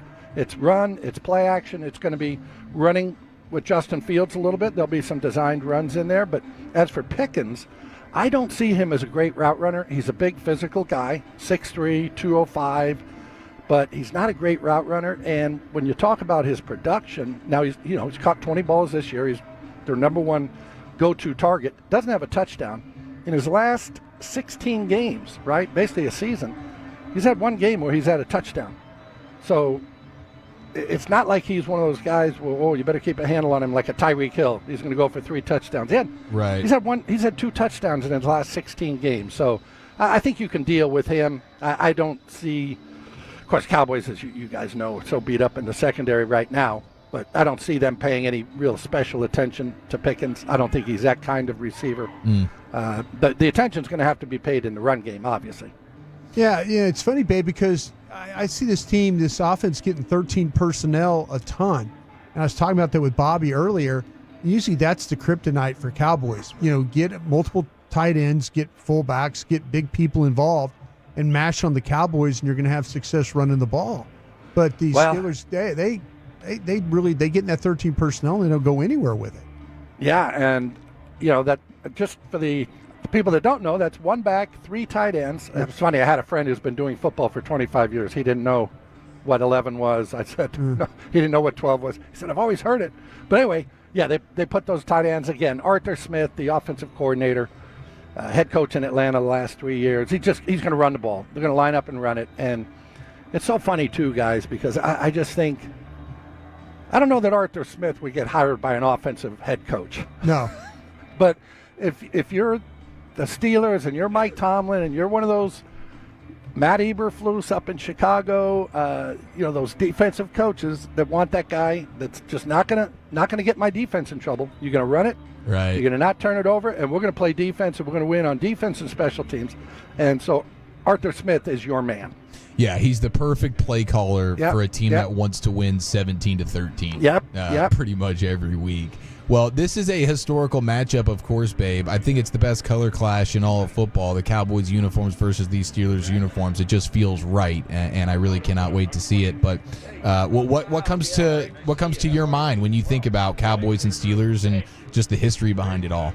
Yeah, I'm old enough, to remember those Super Bowl games when they were playing in the 70s, and obviously the Cowboys and Steelers, in 96 when Dallas won and made Roger Staubach a very happy man. He still hates the Steelers. So when they won that Super Bowl, he felt like he had a part in it. He was pulling for the Cowboys. But it is a great matchup. It's the great thing about Pittsburgh and coming here, it's all football. It's a grass field. It's an outdoor stadium. There aren't any Steelerettes or whatever their cheerleading squad would be called if they had one. I mean, it is all football, and it's great. It reminds me very much of Lambeau. Not necessarily the stadium configuration, but just these are football fans here. They're not coming to drink wine. They're not coming to have some cheese. They're coming to drink their beer and root on their Steelers. That's right, man. Blue collar football town. Our very own Zach Wolchuk is out there soaking it all in. He had the Primanti Bros Sando last night at probably 2 a.m. or whatever. So he's doing it right. You know, it's his first time in Pittsburgh. Hey, I've been to Primanti Brothers. It's quite a sight. I mean, have you guys told the story of how it started and what they serve? I'm not familiar. I just know they have like Wolchuk ordered the Pittsburgher with cheese. He said that was their main one. It's a burger. They got fries on it. Oh, so he went with the burger. He went with the Pittsburgher. Okay. Yeah. So it was a truck stop at one point. I mean, it was. Nice. They served truckers, and so the truckers didn't have time to sit down and eat, and they didn't have 4 bags of things, so they put everything on the sandwich. So you got a burger with the sausage on top, with the fries on top. And that's your sandwich. Efficiency. So, yeah, exactly. And so, isn't it funny? You know, hey, necessity is the mother of all invention, right? Yes. So they said, you know what? These truckers got to get in here, get on the road. They got to use their hand. They only have one hand free because they need to drive that big old 18-wheeler. I got an idea. We'll slap the sausage and the burger and the cheese and the fries all in one sandwich. It's basically a heart attack between 2 pieces of bread is it what sure it is. is. Yeah, delicious one at that. Yeah, heady play, though, by them, getting it done, and now they're famous for it, and Wolchuk appreciated it. What about you, babe? I'm sure you hit a local coffee shop when you woke up this morning. You know what? We were out at the airport, and nothing was within basically 30 minutes of us, so in-room coffee for the Bambino today. And ordinarily, with a night game, I would have gone out, found a little coffee shop, looked at my notes, but we were just too far away. I didn't think I could expense a $75 Uber ride. Yeah, that's what Bobby was saying. He was like, man, the haul from where the hotel is that the team's staying in to downtown to appreciate the downtown Pittsburgh vibe was just a little bit too much to ask for him as well. I totally understand that. Okay, final one for you, though, babe. Other than CeeDee Lamb, I know you mentioned Jalen Tolbert, and it'd be nice to see him step up tonight. If you had to give one non-CeeDee Lamb player that helps lead this team to victory offensively, what would be your guy? It'd be Jake Ferguson. And I know Bobby talked about the matchup not being a good one, but it's Jake Ferguson. He's your second best offensive weapon, and that includes guys out of the backfield. So I look for him to be much more involved. Obviously, with Brandon Cooks off, he's I don't want to say he's a veteran guy, but he's more veteran than the guys that are playing receiver outside of CeeDee Lamb. Right. He doesn't flinch. This is going to be a big, crazy night. He doesn't flinch. So I look for Jake Ferguson to come up and have one of those 5, 6, 7 catch nights. I love it. All right, Babe Laufenberg, ladies and gentlemen, appreciate the time, babe, and enjoy the game tonight. Okay, thank you guys. Appreciate it. Yes, sir. Now we move over about 10 feet from Babe Laufenberg as we welcome in our next guest. 3 receivers split to the right as Fields breaks the huddle. They're in a tight bunch to the right side of the formation as Harris to his left. Now Cordero Patterson moves right to left across the formation in front of Fields. Back to pass. Throws over the middle of the field. It's Calvin Austin. He has his step. Austin heading straight up the middle of the field. Inside the 10 to the 5. Touchdown. Calvin Austin. 55 yards from Fields to Austin. Oh, that's sweeter than Aunt Nellie's blueberry pie, baby. Yes, it is under 2 hours to kick off Behind Enemy Lines as we welcome in the voice of the Steelers, Rob King. My goodness, Rob. First of all, welcome on to the show. Thank you so much for giving us some time. And year 1 as the voice of the Steelers, this must be just a pinch yourself moment week in, week out for you right now, huh? Yeah, it's pretty cool. No doubt about it. It is. And enjoying every minute of it. Just met the great Brad Sham. That always makes your day. And yeah, I'm calling a Steelers-Cowboy game on a Sunday night. How great is that? Hey, Rob, it just such a great history of broadcasters, though, if you go back to Myron Cope and Bill Hargrove and those guys. I mean, is it one of those things where you're kind of just like, gosh, how do I get to do this with the legends that have gone before you? Yeah, I mean, it's not lost on me the magnitude of what this is and what it means to the people in the city of Pittsburgh, the Steelers, what the Steelers mean. Yeah. And how big it is a big position, and it feels like a big position, and I'm honored to have it, and I'm humbled to have it.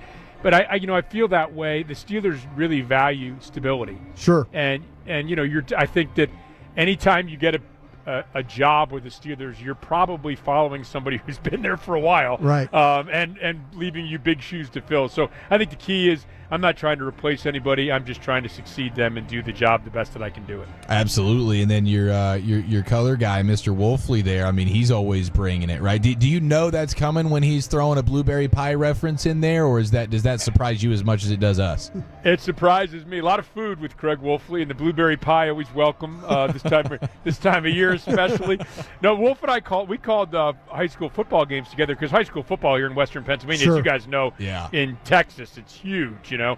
And so we had a game of the week, and then the championship games, we called them together for about 10 years, and we both probably consumed way too many calories. But he's great. I mean, you know, former player, and he brings a tremendous amount of enthusiasm. Very shrewd, but again, also very colorful as well. A lot of fun to be around. I love it. We're going behind enemy lines here with the voice of the Steelers, Rob King, live from Pittsburgh, getting you set for kickoff, Cowboys and Steelers. All right, as we get down into the nitty-gritty here with this matchup, both teams coming in a little bit gimpy, banged up, limping into this one. Which injury for the Steelers do you think is the one that hurts the most for them tonight? Oh, that's a great question. I mean, there's a bunch of them. They've been banged up along the offensive line. I think they're going to be okay there. I think that is more of a situation that they can't afford any more than they have. I think they'll be okay. James Daniels is definitely a loss, but they'll get Isaac Seumalo back. He's their best offensive lineman. They put him at left guard. They'll probably move the young Mason McCormick over to right guard, and then you have Spencer Anderson, who started some games to back him up. But coming out of camp, it felt like they had 10, maybe 11 offensive linemen that were NFL capable. Well, you know, you lose 3 to injury probably for the year, including your first-round pick at right tackle, and I don't care who you are getting thin on the offensive line. But I think they'll be okay there because Seumalo is coming back. You know, Highsmith's a guy, he's going to be missing his second game, outside linebacker. He is a guy that really is probably a little bit underrated around the league. He's great at, you know, T.J. Watt gets so many sacks, but Highsmith is right there supplying the pressure, sometimes pushing him towards TJ, but TJ obviously is great in his own right, as we all know. But Alex Highsmith, and he's not only good as a pass rusher, but he's excellent against the run. Herbig, his backup, is a very good pass rusher, but he was a little gimpy at the end of last week with an ankle. Now he's a full participant at the end of practice, so he should be okay. But I would say Highsmith is probably the biggest injury, but they're also, you know, look, you're one injury away at the running back position from going with, a guy in Aaron Shamklin, who got his first taste of the NFL last week after being called up from the practice squad, a Harvard guy, and then Jonathan Ward, another guy who's being called up off the practice squad. So the Steelers are thin at some positions for sure. Hey, Rob, it kind of out of character for the Steelers to go out and get a big ticket free agent. Patrick Queen fitting in well, or is it been kind of a little bit of a struggle at times with some of the plays? Well, I think it's, a lot of times we all want it to happen immediately, and I don't think we've seen the best of Patrick Queen by any means. I do think that with the new general manager taking over, there's been a willingness to do things a little bit differently, make a little bit bigger splash in free agency than they've done in the past. But Queen is a big addition. The other guy that's been a great addition for them, and you'll see him tonight, is Deshaun Elliott. And, we had a chance to see him here in Pittsburgh because he played for the Ravens. He's just one of those guys. He's just a really, really good player. He's not going to Pro Bowls or anything like that, but he's one of those guys, guys like this where you're like, man, if we had 11 of him, we'd be in really good shape. He's a really good player. He was a big signing, and they got Dante Jackson on the outside to add some speed.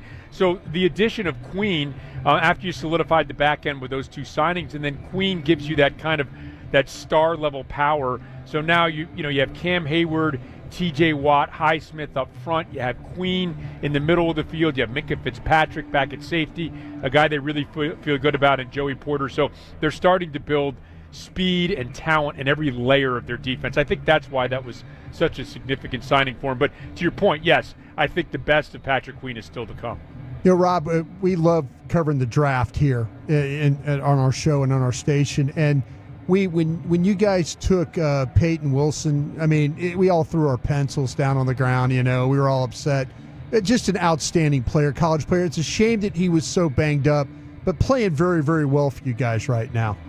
Yeah, he was I think that's a really good way of putting it. I think they got a couple of guys in McCormick, who I just mentioned, at the guard position, right, and Peyton Wilson, who could be long-time starters for this team. And when you're getting guys like that in the middle to latter part of the draft, you feel great about it. I think with Wilson, I mean, he basically doesn't have any knees, you know. Right, so, right. So, you know, you're wondering about his long-term viability. But, you know, listen, I'm sure he's not worried about that. He's worried about playing football.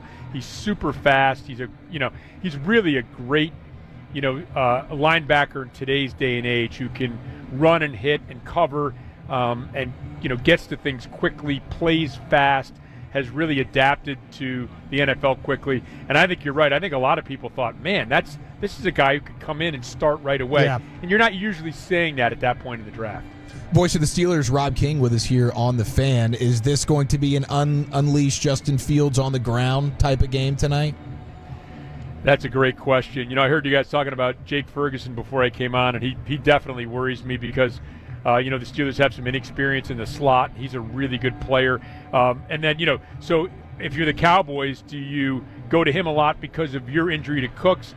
If you're the Steelers, do you go to Fields more because you haven't been able to run the ball effectively, especially, last week with Najee Harris, 13 carries, 19 yards. That's not what they want out of the running game, although they're more of a cumulative effect with running the ball, guys. I think they're 25th in yards per carry, but they're in the top 10 in rushing yards. So they just stick with it. They try to pound you and wear you down with a big back like Najee Harris. But, Fields is really progressing for this team. The big knock on him was, can he make the quick decisions? Can he avoid the sacks, those sort of things? And, the decision-making, the ball coming out of his hand quicker, everybody knows he can run, obviously. But the way he throws the ball now, I'll be interested to see how these teams both come out. Because you have to figure the Steelers are looking to stop Lamb, so does that free up Ferguson? And the Cowboys are looking to stop Najee Harris, does that free up Fields? So it'll be interesting to see. It's the voice of the Steelers, Rob King, with us here on The Fan. How impressive has George Pickens been? I know he's he'll have a brain fart kind of fumble play or whatever, but it seems like he's quite a handful to deal with on the outside. Yeah, he's got half of the Steelers' receiving yards among their wide receivers. He's their clear guy. He's their number one receiver. And, his numbers have really been deflated quite a bit by the fact that there's a really dubious penalty called against him against Atlanta that negated a big play. There was a holding penalty in Denver that wiped out, not on him, that wiped out a 50-yard completion. He had a touchdown taken off the board, still hasn't scored a touchdown yet. He's got some OPIs that have worked in his favor that have gained big yards for the Steelers. You look at him and you're thinking, well, okay, 17th in the league in yardage, but he's their clear guy, and he's had an impact beyond the yards because of some of those things I mentioned. Yeah, Rob, I was going to ask you. You mentioned you talked about some rookies, but you didn't mention about Zach Frazier. How has he adapted? Loved him at West Virginia and the athletic ability, his ability to get to second level. How's he fitted in for you guys? So there's my guy Wolf. He calls him the Morgantown Mauler from Morgantown, West Virginia. There you go. So plenty of blueberry pie maybe in his future. He's really adapted quickly. Herbig, the other Herbig, Nate Herbig, was slated to start at the center position, right? Maybe, but then he got hurt in the preseason. I think everybody figured, it was just a matter of time before Zach Frazier sees that job. He has been terrific. Andy Weidel, the assistant general manager for the Steelers, was talking before the season, and he said, look, we want to be a smart, tough, physical team. And if you're want to be that kind of team, you have to draft smart, tough, physical players. Yeah. That's what Zach Frazier is. He's that kind of player. He's a tone setter. He's a brawler. He's got that wrestling background. I'm sure he's just no fun to play against for defensive linemen. He has been a real find, and I think he's going to continue in that long line of great Steelers centers. Marquise Pouncey was on Ben Roethlisberger's podcast a couple weeks ago and said, I give him the thumbs up. You go back to Webster and Dermody Dawson and Pouncey, and now they're hoping Frazier can be the guy that upholds the greatness they've had at that position. Rob, last one for you here. Looks like Russell Wilson is getting closer and closer to 100%. What do you think the plan is moving forward at the quarterback spot there for the Steelers? Yeah, that's a great question. It's hard for me to imagine that if Justin Fields continues to play well, that you would change things up and put in Russell Wilson. Now, that having been said, look, you knock on wood if you're a Steelers fan, there's no injury, but you also know that you have a 9-time Pro Bowler who can come in if things aren't going well, if you don't like what you can see, what you're seeing. You know how that is, guys. It's hard to take a guy out, then put him back in, then take a guy out and put him back in. I suspect at this point of the season that Fields is going to be the guy until something goes amiss one way or the other. Awesome. Rob, appreciate the time, man. This has been a real treat for us, and congrats on the brand new gig. Fantastic stuff, and enjoy the game tonight. Hey, thanks, guys. Thanks for having me on. Appreciate it. Of course, our pleasure. There he goes, Behind Enemy Lines with Rob King, voice of the Steelers. We'll keep it in Pittsburgh with the best sideline reporter in the business. We get the scoop from Christy Scales as we're just over 90 minutes to kick off next right here on The Fan. You don't want to miss the next Dallas Cowboys touchdown just because you went to the local store to buy lottery. Buy your lottery tickets from your phone so you don't miss a beat. Download the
33 minutes to kickoff. It's time to get the scoop from the best in the business. Christy Scales joins us now here on the pregame show. Christy, could you give us a weather update? Everybody says, oh, it's so nice, it's so beautiful, but apparently around kickoff it's supposed to get rainy.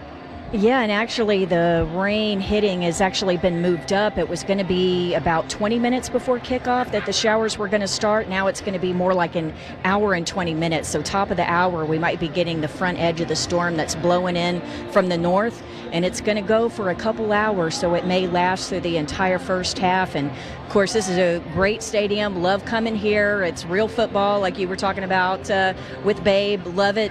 The natural grass field, though, it looks beautiful, this Kentucky bluegrass, but footing could be an issue, obviously, if it gets real sloppy with the wet weather. I already see some divots out there, and the players all week long, it's been, Mike McCarthy has talked about the importance of having the right footwear and check your cleats. The guys are being told as they're coming out onto the field. But the issue, I think, more is going to be with the wind, because the wind gusts are going to be up to about 23 miles per hour. And this is a difficult place to kick anyway. It was nearly, a decade before they had a 50-yard field goal here. Yeah. Which makes what Chris Boswell, the Fort Worth native, has done in his career so impressive. But I know that Bones Fossil, the Cowboys special teams coordinator, is expecting a lot of returns tonight, because even if you wanted to blast these kickoffs out of the back of the end zone for touchbacks, the wind may cut it down and also may knuckle it. So I think we may have some kickoffs landing in the landing zone, right between the goal line and the 20-yard line. So we may actually get some kickoff returns. The Steelers, by the way, through 4 weeks have only had one kickoff return, because they've been having a bunch of kickoffs being put over their head for touchbacks. The other thing is punting is always an adventure when it's windy. So I think that special teams could be a really key aspect of the game tonight. Christy, there was a time we know that the University of Pittsburgh plays there, but the field seems like good condition. That's not been a problem, right? As far as what you see, you mentioned divots and stuff like that. We caught a real break, actually, Brian, because Pitt did play yesterday, but it was at University of North Carolina. On the road, yeah. Yeah, and in fact, Mike, we were talking about that.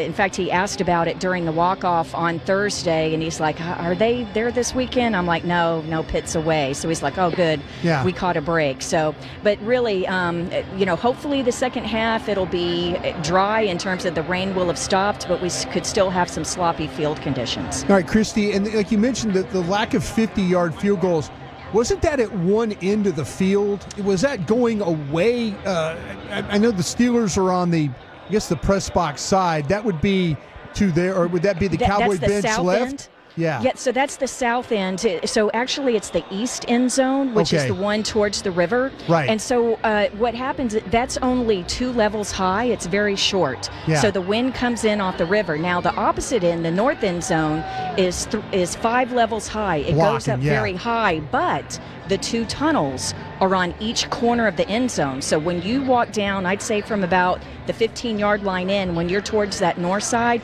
you can feel that wind coming through those tunnels. So it's high up for the fans, but we get the wind effect coming up the tunnels, blowing at field level.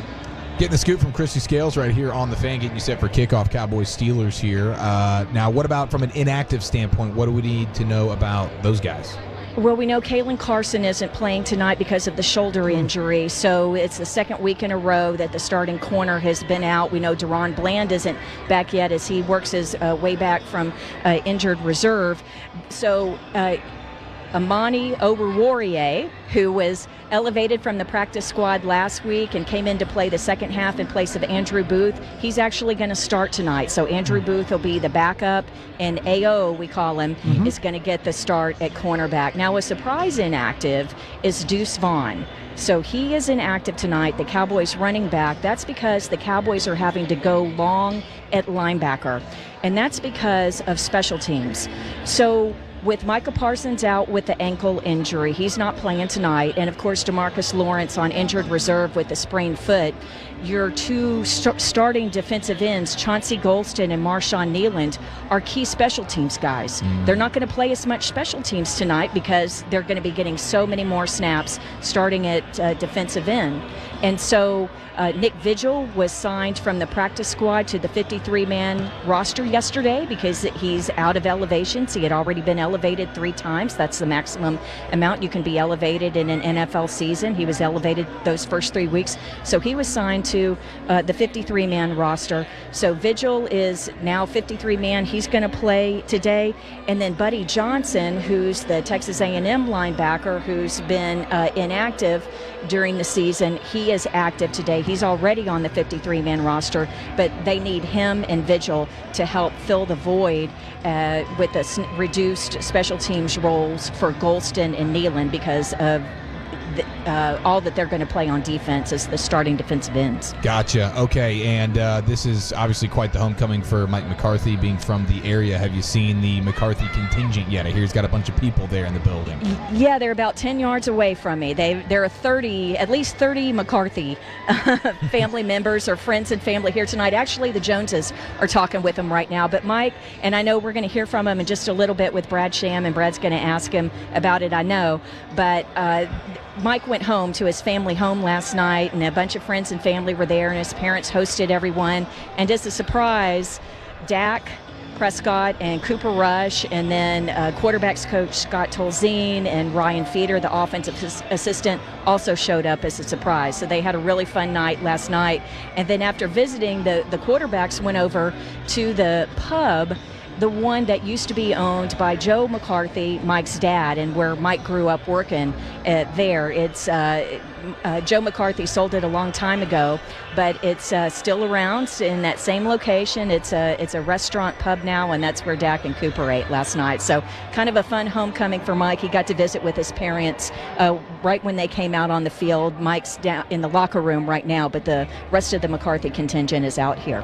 I love it, Christy. You're the best. Thanks for all the info, and we look forward to catching up with you once again next hour. Okay, I'm going to run get my raincoat. Thanks, guys. All right, sounds good. Yeah, it looks like we're getting some precipitation coming down shortly there in Pittsburgh, and it's going to go for a couple of hours, says Christy Scale. So hopefully there's no thunder and lightning to get any delays going, but just a little rain, little elements, football weather in Pittsburgh. This is exactly what the doctor ordered. Yeah, and we're just kind of keeping an eye on what's going on with these games as they finish up. The 49ers, huge turnover. Huge turnover, had a fumble down in the Arizona red zone there, and now the Cardinals driving for the win. All right, we continue to get you set for tonight's matchup. We'll hear from Mike McCarthy and go into the owner's box all next right here on The Fan. Is your workplace on top of its game? For over 100 years, Pollock Aurora has been taking care of business, improving their bottom lines.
left corner of the end zone, 1-for-1, caught the ball, touchdown!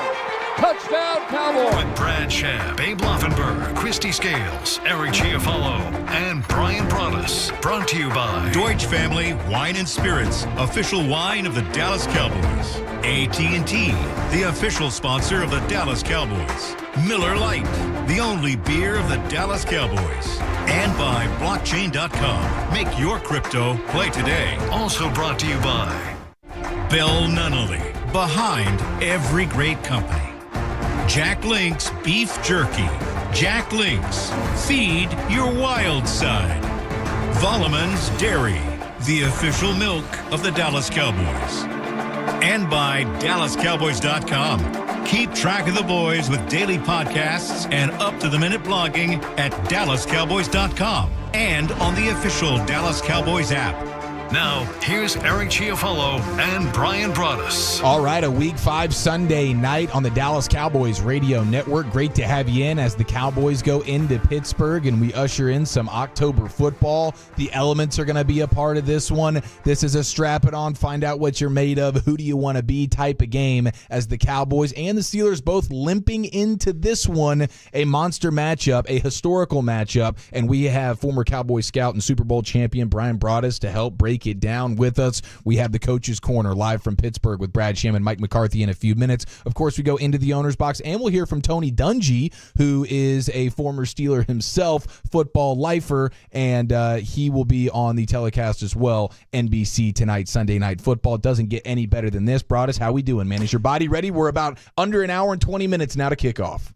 More importantly, are they ready to play? You know, Dallas is really, really banged up, but so are the Steelers, and they're going to have to do some shuffling around. The Cowboys on the defense have lost some guys, some key guys. We'll see what happens with the Steelers with their offensive line. They're shuffling around some guys. I'll have a couple of rookies likely starting inside. We'll see if Mozzie Smith, Oso Digizua, others can kind of take advantage of some things going on with the Steelers. A team that, like we talk about, gets in a lot of 13 personnel, that big group, one back, three tight ends, try and mash you a little bit, but have trouble doing that. Volume running team, just don't get a lot of yards running. And so maybe the Cowboys can take advantage of some things and kind of keep the Steelers on their back foot as far as running the football. Well, I know you're coming into this one with some Cowboy confidence. You like the matchup here, and I think a lot of it has to do with some of those things you mentioned. They're banged up, and they like to run the ball, but they haven't run the ball very well. So, and Mozzie Smith and the run defense off their best performance versus the the Giants. Yeah, that's what you have to have, and you have to play with discipline. You know, if you're Arthur Smith, the offensive coordinator for the Steelers, you're going to look at the Ravens tape, only behind the Ravens when it comes to quarterback design runs. You know, the Steelers are second in the league, and so you played the Ravens, who were first in quarterback design runs, and those were a problem for you, a couple of weeks ago. But yeah, this game is going to come down to really how disciplined Dallas could be.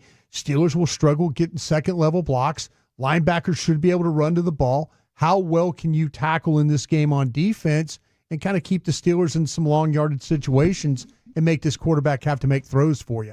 Yeah, man. I mean, you mentioned it, the tackling, and that's been something that's been problematic for the Cowboys defense this year, at least through the first month of the season. I mean, they've given up over 200 yards after missed tackles this year. They've only converted 84% of their tackle opportunities this year, which is fifth worst in the sport. Najee Harris, physical back, not very explosive, probably their third best running back, and he's going to have to get the bulk of the load tonight because Cordero Patterson and Jalen Warren are banged up for the Steelers. Like I said, this is sort of two mash units at this point in the season. The amount of injuries to key players, both teams are dealing with it in a huge way. But Justin Fields and what he can do with his legs, that's really that's the biggest fear of the Steelers offense, right? Is just him running the ball. He's fast, and he's probably bigger than your linebackers. Yeah, that's kind of where you're at. The discipline you're going to have to play with tonight. And you got a young guy, with Marshawn Nealon over there, but he's one of these guys that always tries to do what the coaches ask him to do. So play at home, play your technique, squeeze down, play the ball, They did a really good job last week with their fits, their run fits. They weren't out of position. They weren't out gapped. They weren't outflanked in a lot of ways. And so, yeah, it was a really good night of playing run defense for the Cowboys. They're going to need a very similar effort. They're going to have to find a way to get bodies quickly on Fields. Don't let him get any type of momentum running up the field with that football. And I think we're going to see more. If you watch the tape, there are several times where he's handed the ball to Harris and Patterson and worn these backs, and he knew that if he pulled it, it was probably going to be a bigger play. I have a feeling you're going to see him pull quite a few of them tonight and try and run and see if he could be the main running factor for this Steeler team tonight. Trayvon Diggs hurts his ankle in practice late in the week. He's good to go tonight, but Kalen Carson, the rookie corner, will miss his second straight game. Yeah. How do you like the matchup there with just the passing attack in general from the Steelers offense? Well, it's an offense that runs a lot of hooks, and when the Cowboys are used to seeing that. Yeah, hooks and curls, and when the Cowboys get people to play. When they were able to get people to throw the ball against them, they play the hooks and curls pretty well. They're one of the top 3 or 4 defenses in the league when it comes to playing that style. So, yeah, if that turns in, but, the thing that this quarterback wants to do, though, Fields, if he's going to throw it down the field, he is going to throw it outside the numbers. So, down the sideline, George Pickens, jump ball. Yes, exactly. So, AO and Diggs and those guys, they've got to be ready. If you get some too high looks, I would find, if I was Hooker and Wilson and others, I would try my best to keep an eye on what's going on with number 14. As you line up, you see what's happening. You're going to have to deal with some run, but kind of keep an eye on where number 14 is lined up. And he's a very good player for him, a bad ball catcher, up the sidelines, up the field. Calvin Austin is another guy I think catches the ball pretty well for them. And then number 13, Scotty Miller, is kind of an underneath third down slot player as well. Yeah, Brady used to throw him the ball there with the Bucs, right? Sure did. Look at him, still getting it done. He is. All right, how do you like the Cowboys matchup offensively there versus that Steelers defense? I imagine typical stop the run well, physical style football there from the Steelers defense. Yeah, you got to be really, really careful because you do not want TJ Watt just to kill this game. I think the Colts did a really nice job with some spacing. He's going to line up extremely wide, and he's going to be over Terrence Steele the majority of the time. So I would be real surprised if they move him to the other side. Maybe there'll be some specialty rushes that they try and draw a holding penalty on Guyton over there. But you have to be very, very mindful where number 90 is. And you have to be very mindful of number 90 where he is when it comes to running down plays from the backside. That is going to be, if you're going to run the ball away from him, then you have to be very mindful that he is going to chase those plays. So if you could get him to have you could take advantage with these guys of some aggressiveness of how they play. Him, Queen, those guys at linebacker, that's going to be, if you could kind of get some things going, get them chasing, come back the other way, maybe you can make some plays on them. Do you like any matchups in the secondary that the passing attack can take advantage of? Yeah, they play a lot of zone coverage, and a lot of single high. A lot of single high, a lot of zone. I think that Bobby Belt did a nice job early in the broadcast, mentioned about Beanie Bishop, the nickelback. And maybe that you can get some matchups with him out of the slot. Also, too, though, I kind of feel like that Dante Jackson, who they got in a trade from Carolina, he would be a guy to me that I would kind of take advantage of as well. Joey Porter has had some communication problems, and you've seen him give up some plays. He hasn't played as many tight window coverage throws as he did last year, but they've played a lot of zone, and they give you some access in those routes. All right, it's the official pregame show of the Dallas Cowboys, brought to you by Sleep Number, the official sleep and wellness partner of the Dallas Cowboys. Now, before we get to the Coach's Corner with Brad Sham and Mike McCarthy, I want to hear from Tony Dungy, former Steeler and football legend.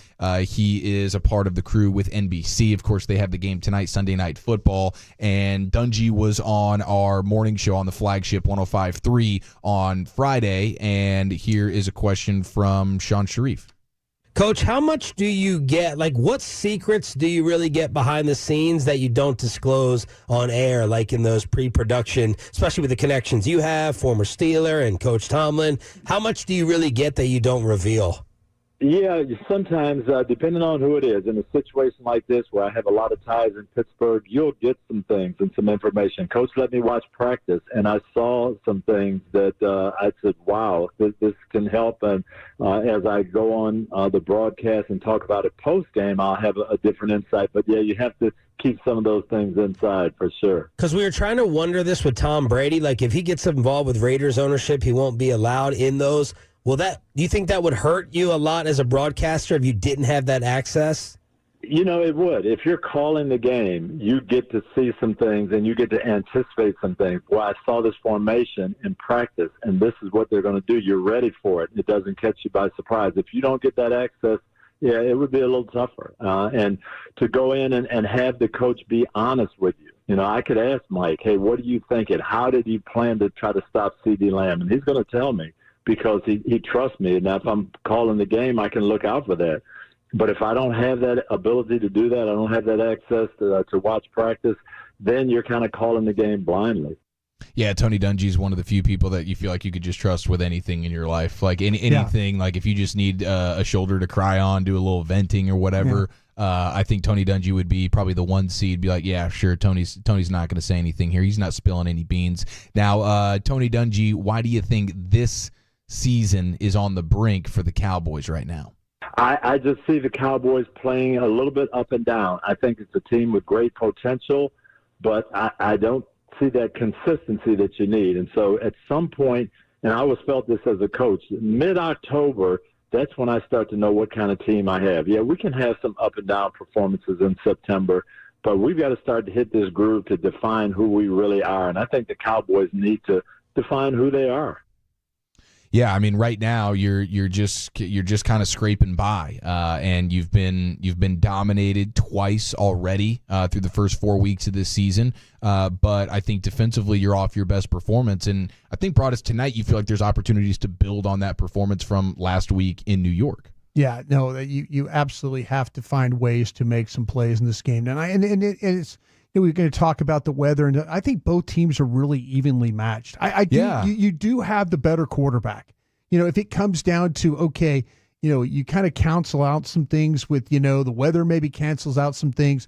The Cowboys play really good on defense. The Steelers find a way to kind of keep you in check, but you do have the better quarterback in this game. And you mentioned this is a time for this guy to step up and be that guy. Mm-hmm. You know, when things don't look always perfect right now, you know, stand up, make some plays, be the difference maker in helping your team win a ball game tonight. Yeah, I'm with you 100%. This is an earn your money game for Dak Prescott, for CeeDee Lamb, and Terrence Steele, as you mentioned. He's going to get the majority of the work on TJ Watt, who is the type of guy that can wreck a game for you. Those three guys offensively, I think, are going to go a long way in determining this game. Now, let's go ahead and look at that defense. Tony Dungy is a legendary defensive mind in the NFL. Tony, what do you think is wrong with this Cowboys run defense? I think it's a little bit of everything. This day and age is different. This game, as a defensive coordinator, you're coming in to stop the pass. There's no doubt about it. That's how you win games.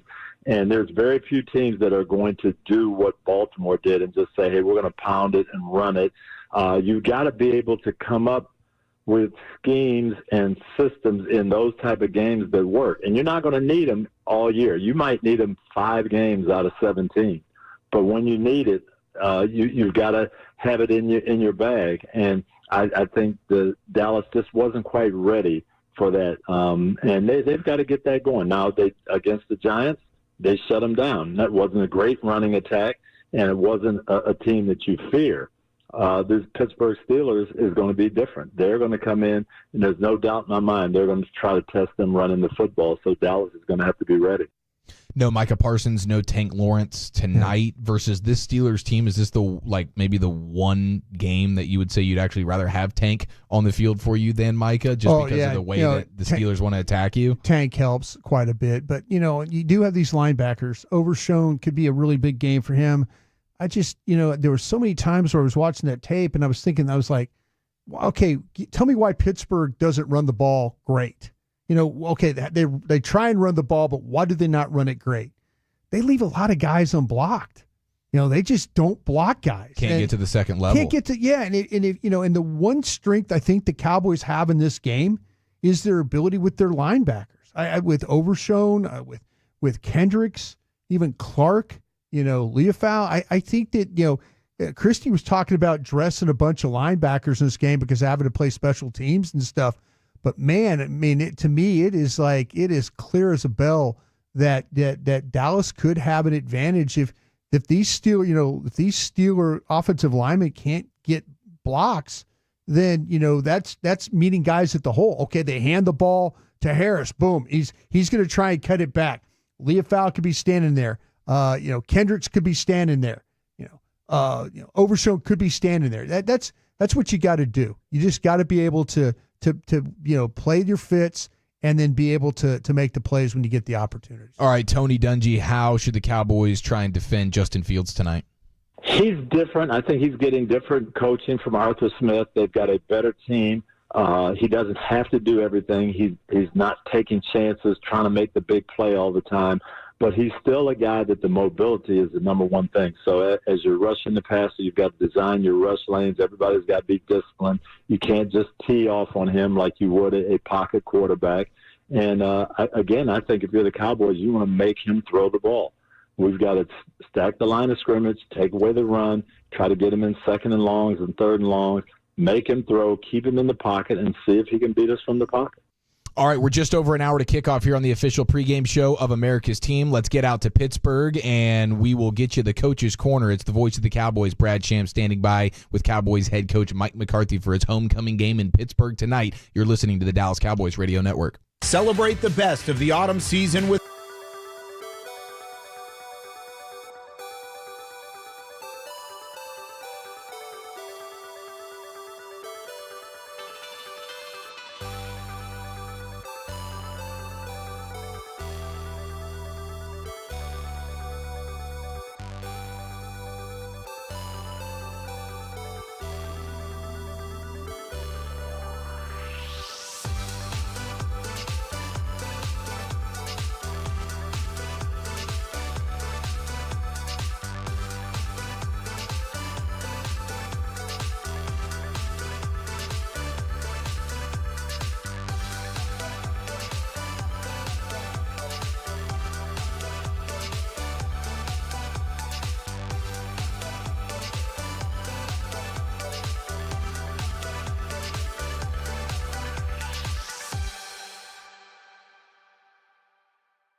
Celebrate responsibly. Milwaukee, Wisconsin. Beer, 96 calories and 3.2 grams carbs per 12 ounces. Fewer calories and carbs than premium regular beer.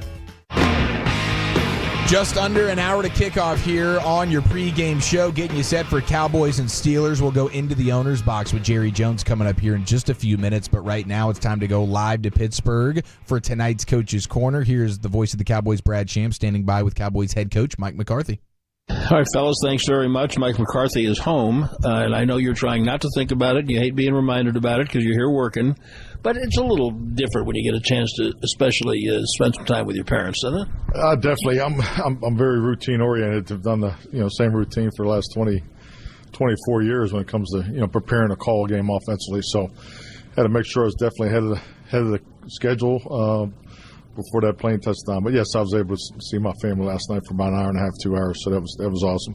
And now it's a business. We're back to it being a business trip. Oh yeah. And so this is an interesting matchup because you're both missing a lot of key people. Are you both missing enough to level the playing field a little? I don't look that way. I frankly, I believe in what we preach. I mean, we're really focused on being better than we were the last time we played, and just really improve on doing the things that we know are our strengths and playing to our strengths, and really do whatever we need to do to win the game. I mean, that's always the focus. But when your turn is called, it's important for everybody to step up and play to the complementary football formula. We're potentially got some weather tonight, so the focus on the football is at its highest for sure, and we got to take care of it. But more importantly, we got to take that ball away. So just staying in touch with the game, and because it's 11 on 11. It isn't like we're playing 2 on 2 or 4 on 4 here. So. Yeah, I mean it's unfortunate that players that are missing a game, but this is the National Football League. Every team goes through it. It's just a matter of when and how many. And but we're going to line up 49 tonight, and with the full expectation to win the football game. So you talk about being better than you were last time. I know practice can fool you, but what did you think of what you saw during the week? Yeah, I mean you're always tweaking and adjusting as the season goes on, and there's some fundamentals that we need to improve on, and one was tackling. So doubled up the tackling in breaking tackling drills this week. Obviously with the potential of the forecast out there, worked a couple days there with the wet ball drills and things like that. So just staying on top of the little nuances and the details of the game of football. But every game's different. The ebb and flow of every football game is different, but the fundamentals, the techniques, and the moments in the game are the same. They just come at you in a different order or a different sequence. So we just go back to the first comment. We need to play much better than we did last week. So when you talk about taking the ball away, some of that always has to do with who's playing quarterback for the other team. This guy's one of the most interesting quarterbacks to me. I thought he got better in his years in Chicago as a passer. What are you seeing from him right now? Well, he's a dynamic talent. I go all the way back to his being his work at Ohio State, and I agree with you. I think he improved as his time went on there in Chicago. And if you look back at our game against Chicago a few years back, is when he really committed to the type of offense that he was most productive in, and he had a big day against us that day. So, and I think the Steelers are in tune with that. But what he has shown in Pittsburgh is ability to get through the progressions. You see a lot of balls go to the check down. So, you definitely see the understanding and his experience has come through. And he does, for as dynamic of a runner he is, but he does look to throw first and then run second when he scrambles. So, yeah, a lot of really good things on film. But he's such a great athlete that his running is still a big threat. I don't know if it's quite what Lamar Jackson is, but does he have a comparable in terms of that skill set? Yeah, definitely. I want to say he ran low 4.4s coming out, and he slipped at the starting blocks. So, he can really go, and and he's a powerful young man. So, yeah, but he is a dynamic runner. All right, let's talk about some of your receivers because I know you want to try to generate a little more offense. Now you're missing a veteran presence, although it appears that he's been somewhat hampered anyway all year long. So just spend a minute. I'm going to ask you about the individual guys playing behind CD. Jalen Tolbert is a very confident guy. I talked to him during the week, but he's looked to me since training camp like a guy who's ready to step into the number 2 role. Am I reading that right? Definitely. I mean, if there's ever a young man that's come in here and has done everything, checked every box as far as, the approach, the preparation, the training, he has done that, and you can see the improvement that he has made every step of the way. So, in his opportunity of being the 3 as far as the number of opportunities, he has responded. So now he'll probably be in a position to be potentially the second guy. So he's prepared himself for this. But this is a young guy that's he's built himself for this opportunity. So I look for him to step up and do what needs to be done tonight. When people list your receivers, I think Turpin maybe gets a little overlooked because people think of him so much as a kick returner. Talk about his progress as a receiver. Yeah, and to be honest with you, Turp just needs to play because if people, you're in charge of that. Yeah, that's what I'm told. But no doubt. But he's if you get to see him every day and the guys that go against him, I think to a man they'd all echo what a good receiver he is. So he's done a really good job. Last year he was learning on the go. Had a good off season, and I think we're definitely seeing a different player. So he will definitely get more opportunities. Where is he most improved? I'll just say the ability to play the 1, the 2, and the 3 spots. So he did some really good things in the slot last year. But he has done more in the slot and sometimes in that 3rd position. So yeah, you would think with a guy of his stature, he usually just would play outside, outside the numbers. But he's so much more than that. Jalen Brooks is a young guy who seems to grow every time he has a chance to get on the field. Made a mistake or two in week 1. Usually, good young players learn from that. How much better is he than he was a month ago? Yeah, definitely. Very conscientious. Very hard worker. Does the dirty work. So big target. But yeah, he's steadily improving. And then Flanoy. Fans only know what they saw in preseason. What do you think? Where is he on his growth chart? Tough young man. That's the thing that you really, jumps out at you in his first opportunities. You'll see it on special teams. You'll see it, in the red zone, contested catches, things like that. So he's a physical young man that's earned this opportunity. I'm kidding you about being in charge of throwing the ball, but you're also in charge of the running game, what runs get called, and who plays. Where are we in that progression? Yeah, definitely. We want to be more balanced, when we get to the end of the game, for sure.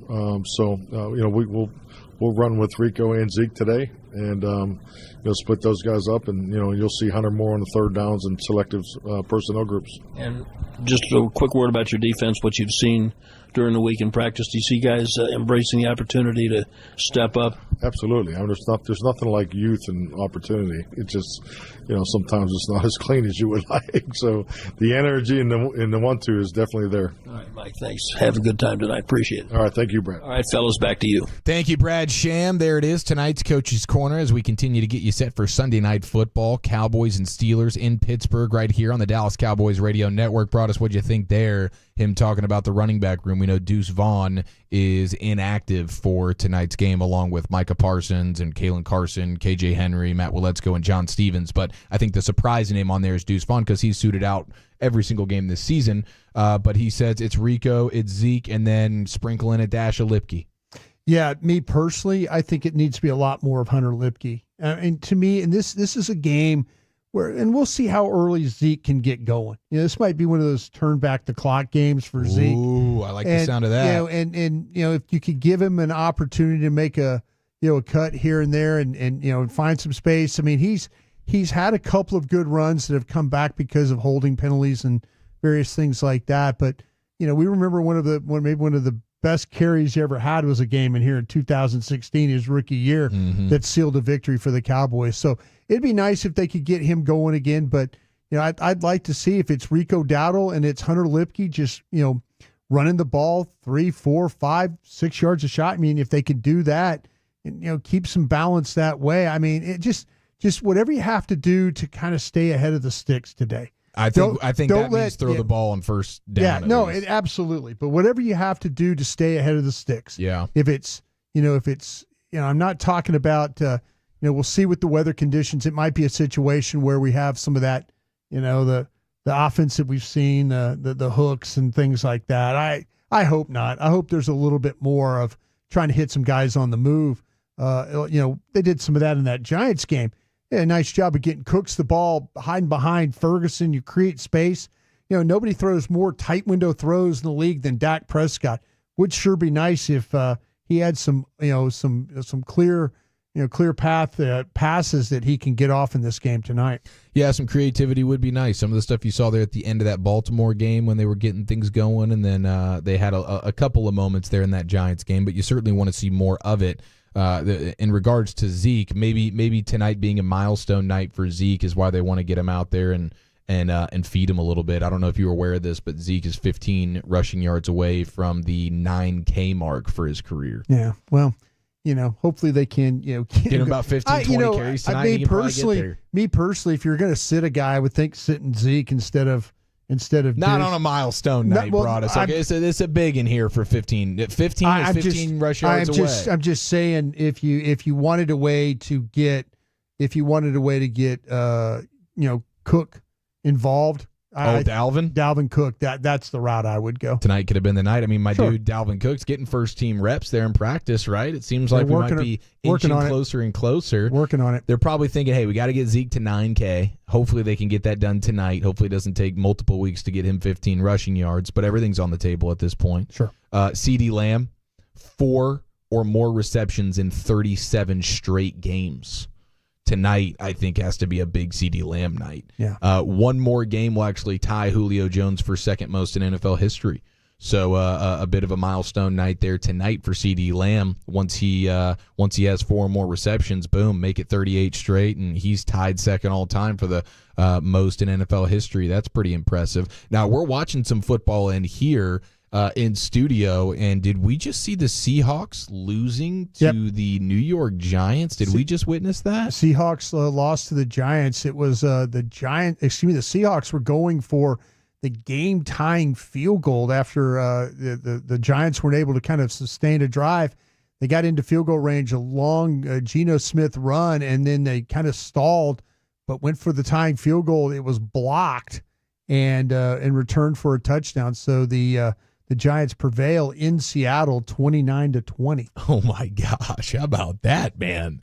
The Giants steal a victory in Seattle. That's a tough place to go win. Yep. And Seattle just looked great on Monday Night Football. Sure did. But they were on a short week. One thing that had to be factored in for everybody with survivor pools that went with the Seahawks this week, they were on a short week. Giants had the extra rest there. Right. And I think that could hopefully be an advantage. Not that the Steelers are on a short week, but hopefully the Cowboys having a few extra days of rest and time to prepare. Yeah. I would like to think they have an extra trick or two up their sleeve, especially offensively. And I think Zimmer will defensively because of no Tank, no Micah. I think Zimmer is going to try and wear this one like, let me help these guys best I can, throw a couple of wrinkles in there. Yeah. So this is certainly, I mean, it's been a heck of a day of football. The Ravens and Bengals game was absolutely insane as the Bengals end up losing after being up double digits there at home to the Ravens. Overtime goes the Ravens' way, and they end up getting the victory. And we just saw the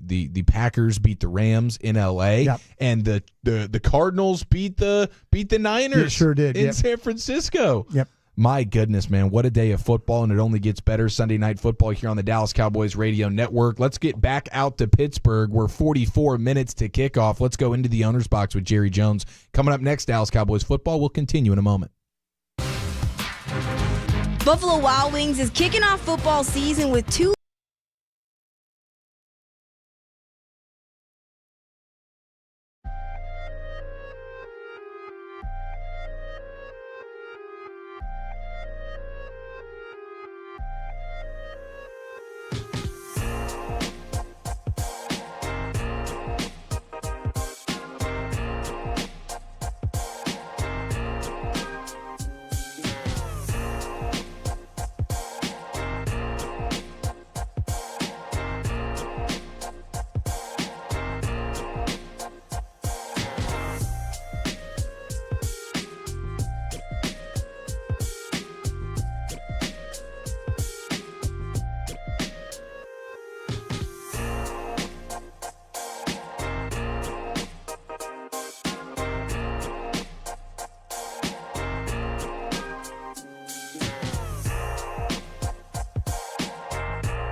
official Dallas Cowboys app. Here's Eric Giafalo and Brian Broaddus. All right, it's time to go into the owner's box here on your official pregame show of America's team. We're 39 minutes to a Cowboy kickoff live from Pittsburgh here on the Dallas Cowboys radio network. And right now it's time to go to Pittsburgh into that owner's box with Jerry Jones standing by. Here's Christy Scales with Jerry. Well, hey, we are on the sideline in Pittsburgh, and Jerry has a very special guest. Well, we do, and we want to make sure that we mention our company. That's right, United Healthcare. And someone asked me why we bring along our health care with us. Sometime get on that airplane after a game, and those boys are being iced down with their cramps and things like that. And so all that makes you realize this game is about physical. It's about health, if you will. Kimberly, I have to tell you, as the sideline reporter, unfortunately, most of my reports during the game are injury-related, so we sure appreciate your support through these years. Well, thanks, and thanks for having us, and let's go Cowboys. Sounds good. Hey, Jerry, I know you were just visiting with Joe and Ellen McCarthy, Mike McCarthy's family, and family is so important to you, just like all these friendships and partnerships is. What do you think this means for Mike tonight with his homecoming? Well, I just left him, and we were talking on the way out. He was emotional. And he said, boy, this means a lot to me to win this game tonight. And I think some of the guys went by where his dad worked, where he worked last night, some of our players. There's no question your coach is emotionally involved in this game here in Pittsburgh. Boy, as we were driving in, it's so beautiful driving in. This is such a beautiful part of the country. And you can see, Mike told me his parents have never left that particular area. They've lived there all their lives, and they're with it. So that's an exciting part of this. I guess when you come into where the Pittsburgh Steelers are, you just feel the tradition of the NFL and all the great players that they've had. I remember Zeke came out in this great initial, one of his best games ever when he came out with several touchdowns. And so this game's just, for whatever the reason, brings back a lot of that, some of that memory or some of that tradition. You know, it was said that sports is about tradition, bottom line, not like regular bottom line, but you got to have a little business to it. It's about entertainment, but you don't fix it like you do wrestling. Yeah. This stuff is the very real deal. And then it is about the competition, and that is what tonight's all about. We'll be playing Pittsburgh here, and boy, it'll be competitive all the way. This is a big game for us. I'm glad you mentioned the Zeke game and the Dak game from 8 years ago, their rookie years, because it was such a coming out party. I know it was 8-1, but that seemed like that was the real arrival for those young guys and a turning point, keeping the momentum going in the season. But the thing is, you got some young guys tonight who are going to have a great opportunity like Dak and Zeke did 8 years ago because of the injuries to DeMarcus Lawrence and to Micah Parsons. I'm talking specifically about Marshawn Nealand, of course, and then Chauncey Golston, who's a great role player, 4-year guy. What are you expecting with your defensive ends tonight, and Marshawn in particular? Yeah. You know, we give a lot of attention to our great players, and we should.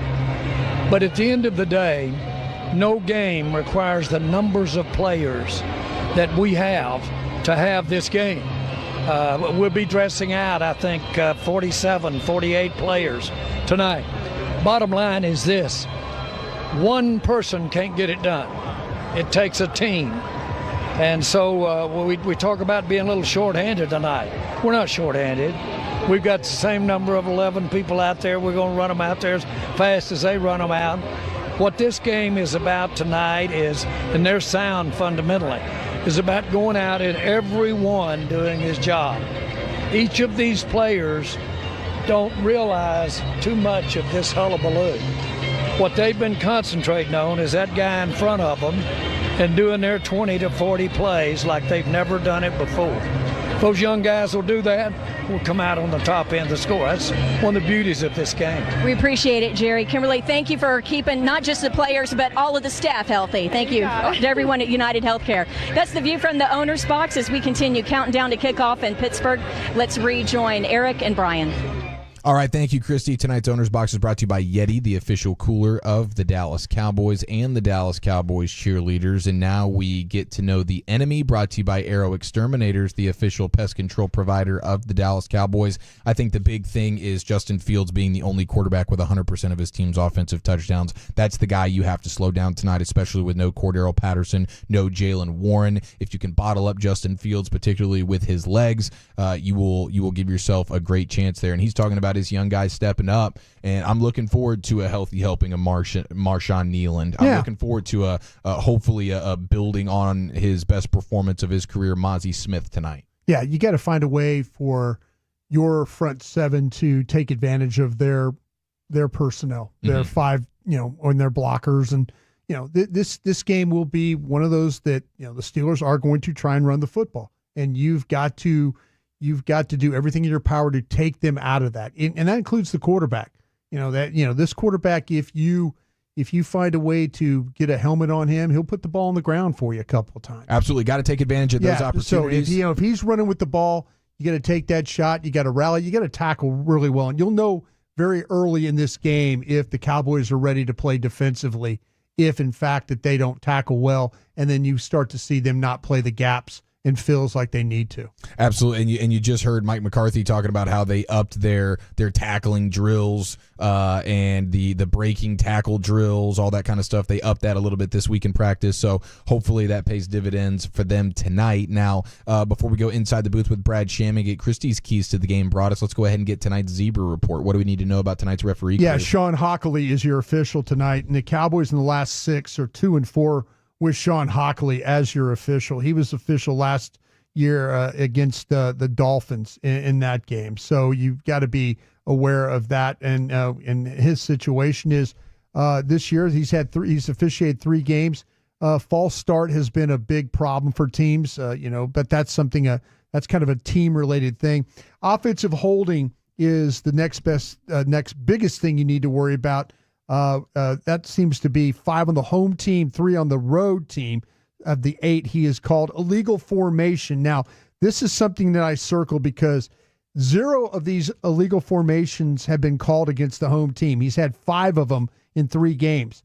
All 5 of them have gone against the visitors. Watch Dallas tonight trying to cheat a yard or two to maybe get in that backfield, inch back a little bit to keep these Steeler rushers. Give them a little bit of some separation. Let's see if Hockley's crew calls the Cowboys for trying to cheat some of their alignment. Like I mentioned, none against the home teams this year, all 5 against the road teams. What are you trying to do? Cheat that a little bit? Road team, maybe trying to crowd noise, all those things.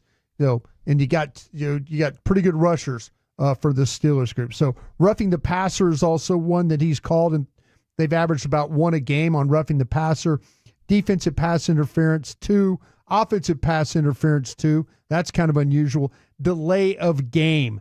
Now, we've always talked about if you get in a situation on the road and the clock gets down to close to those zeros, this crew right here will throw a flag on you. So you have to be careful of those. But that's what you get from Sean Hockley through 3 games. Again, you're 2-4 in the last 6 with him as your official. TJ Watt gets all the headlines, but Cam Hayward, a man beast there as a veteran in the middle of that defensive line. Do you treat him similar to the way they treated Dexter Lawrence last week? Are you doubling him with BB and Smith or BB and Martin? Yeah, I think to me that Cam is one of those guys that plays on that right side. So that's going to be over Tyler Smith quite a bit. But absolutely, you're going to see some combos, some combo blocking going on in there. I love it. All right, we continue to inch closer and closer to kickoff. 30 minutes to kickoff right here on the Dallas Cowboys Radio Network. Sunday Night Football, Cowboys and Steelers, a historic matchup, and a man who's been a part of plenty of them, Brad Sham, voice of the Cowboys. Let's go inside the booth and hear from Brad. You're listening to the Dallas Cowboys Radio Network. Miller Lite is brewed with great taste and only...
Celebrate responsibly. Milwaukee, Wisconsin. Beer, 96 cows and 3.2 grams carbs per 12 ounces. Fewer cows and carbs than premium regular beer. Let's pause 10 seconds for station identification on the Dallas Cowboys radio network. Your turn it on, leave it on. Home of America's team is 105.3 The Fan. Hello, baby. KRLD-FM and HD1, Dallas-Fort Worth. An Odyssey sports station. All right, we're just over 20 minutes to kick off Sunday Night Football. Let's go live to Pittsburgh inside the booth with the voice of the Cowboys, Brad Sham, brought to you by WinStar World Casino and Resort, the casino of the Dallas Cowboys. Please game responsibly. Brad, I've dubbed this one the a strap it on, find out what you're made of. Who do you want to be game for the Cowboys? How do you like that? There's a lot to unpack there. I think that this is a really physical team. Yeah, absolutely. I look at their secondary and I just see them. I think they've got the most physically dominant cornerbacks in the league, at least the ones I've seen. So they're going to punish those guys. And I understand the gist of your question, Eric, and I think that when you play the Steelers, you're going to get an all-day deal on both sides of the ball. You're going to know you've been in a football game, and if you're not prepared for that, then you'll look bad tonight and you'll feel bad all week. Brad, you've got the better quarterback in this thing, right? I mean, yep. the way that they can hurt you is Here's the problem with that. Yeah.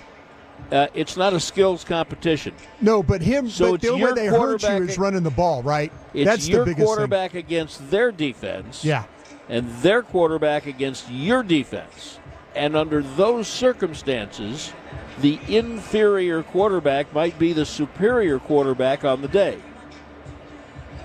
Kind of feel like, though, that their quarterback doesn't throw the ball as well as your quarterback does, which I think will make a big difference. I totally agree with that. If you keep their quarterback from running the football, you will probably find a way to win this game.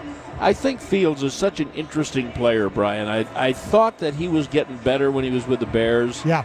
And I thought, as a passer, I thought he was improving, and I still think he's improving. I'm not sure he always sees the field the right way. Nope. But man, he's not Lamar Jackson, but he is really tough when he gets out of the pocket and when he can run, and they'll have some design runs for him. Mm-hmm. And so, but he's playing the Cowboys defense, not Dak Prescott, and that's the great equalizer. It's Brad Sham with us here on the Fan. Now, this feels like there's a little bit more sauce on it for Mike McCarthy, huh? Could you feel that when you chatted with him before the game?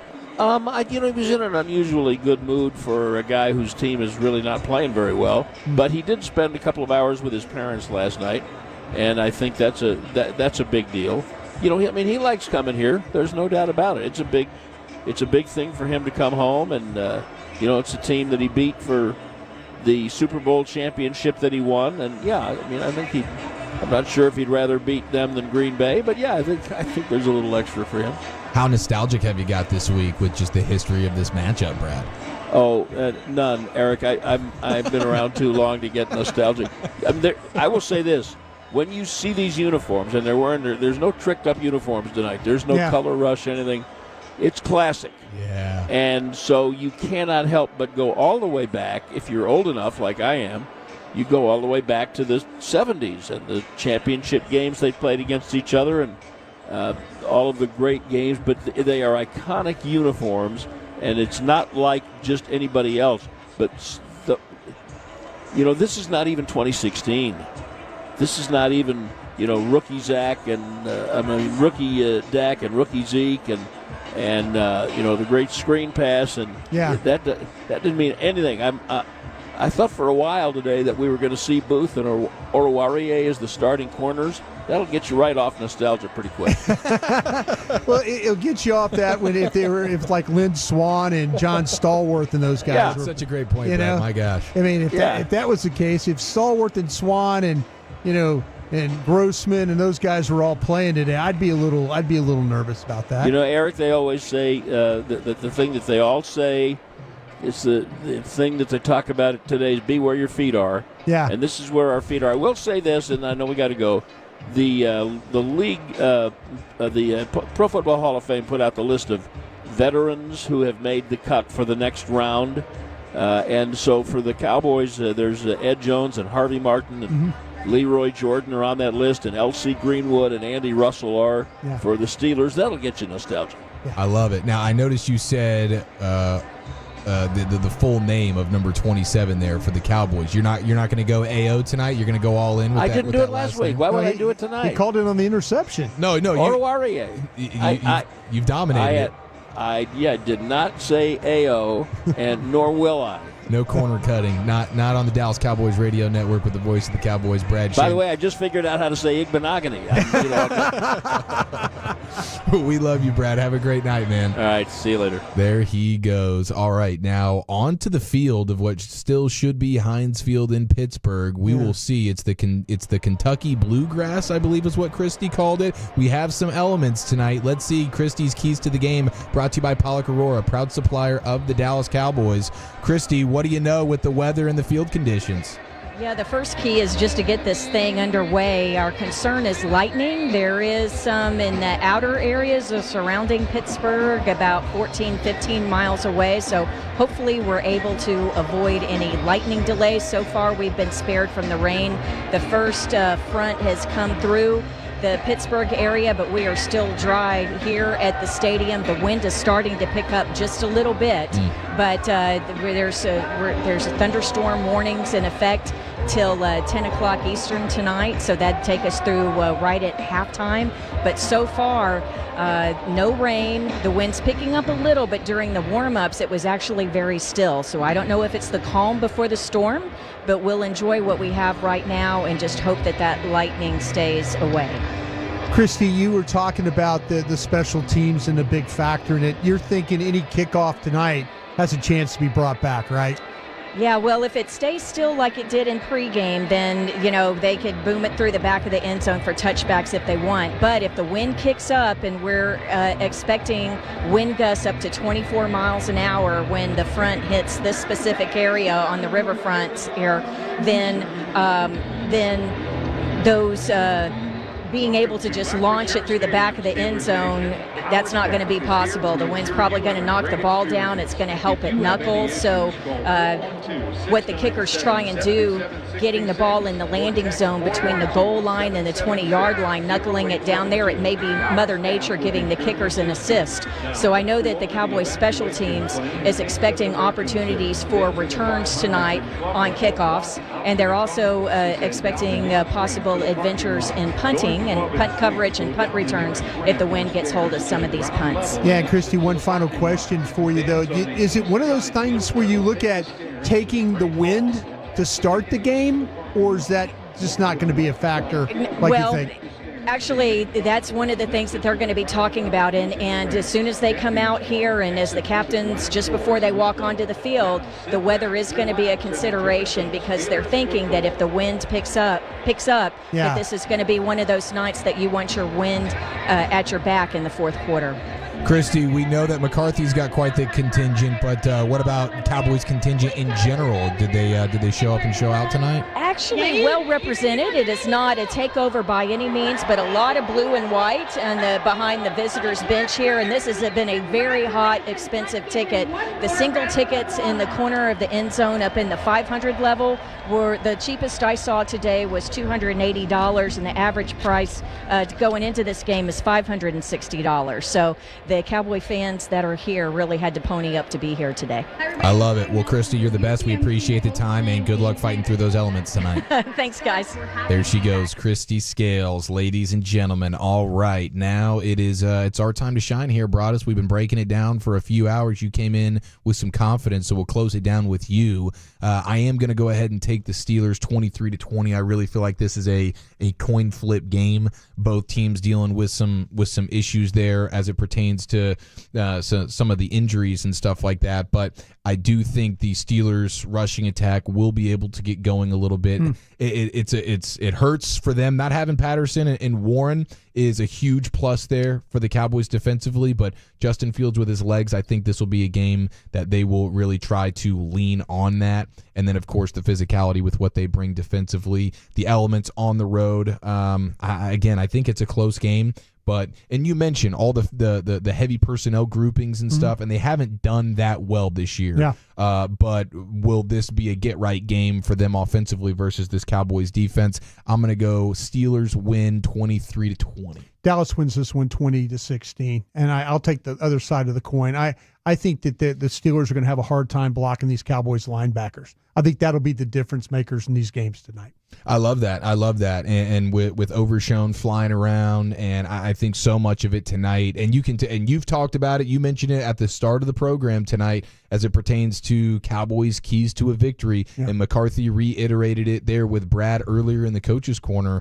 They did extra hitting drills, tackling drills, ball carrier, trying to break tackle drills, all that kind of stuff, because that's been a bit of a thorn in the side defensively there for the Cowboys to this point. And they were just showing lightning blast over this stadium, so this will be interesting. I mean, they were just going to a far shot of the stadium, and that sky lit up. There we go. Well, yeah, we're looking at the Doppler radar right now, and it looks like there's definitely some storms hovering over the stadium there in Pittsburgh, so perhaps into a delay we will go. But in the meantime, that'll be it for us here for tonight's pregame show. It'll be kickoff, hopefully right around the corner with Brad, Babe, and Christy. Dallas Cowboys football will continue in a moment. Tom Thumb's new Drive Up and Go service makes grocery shopping easy and convenient for anyone.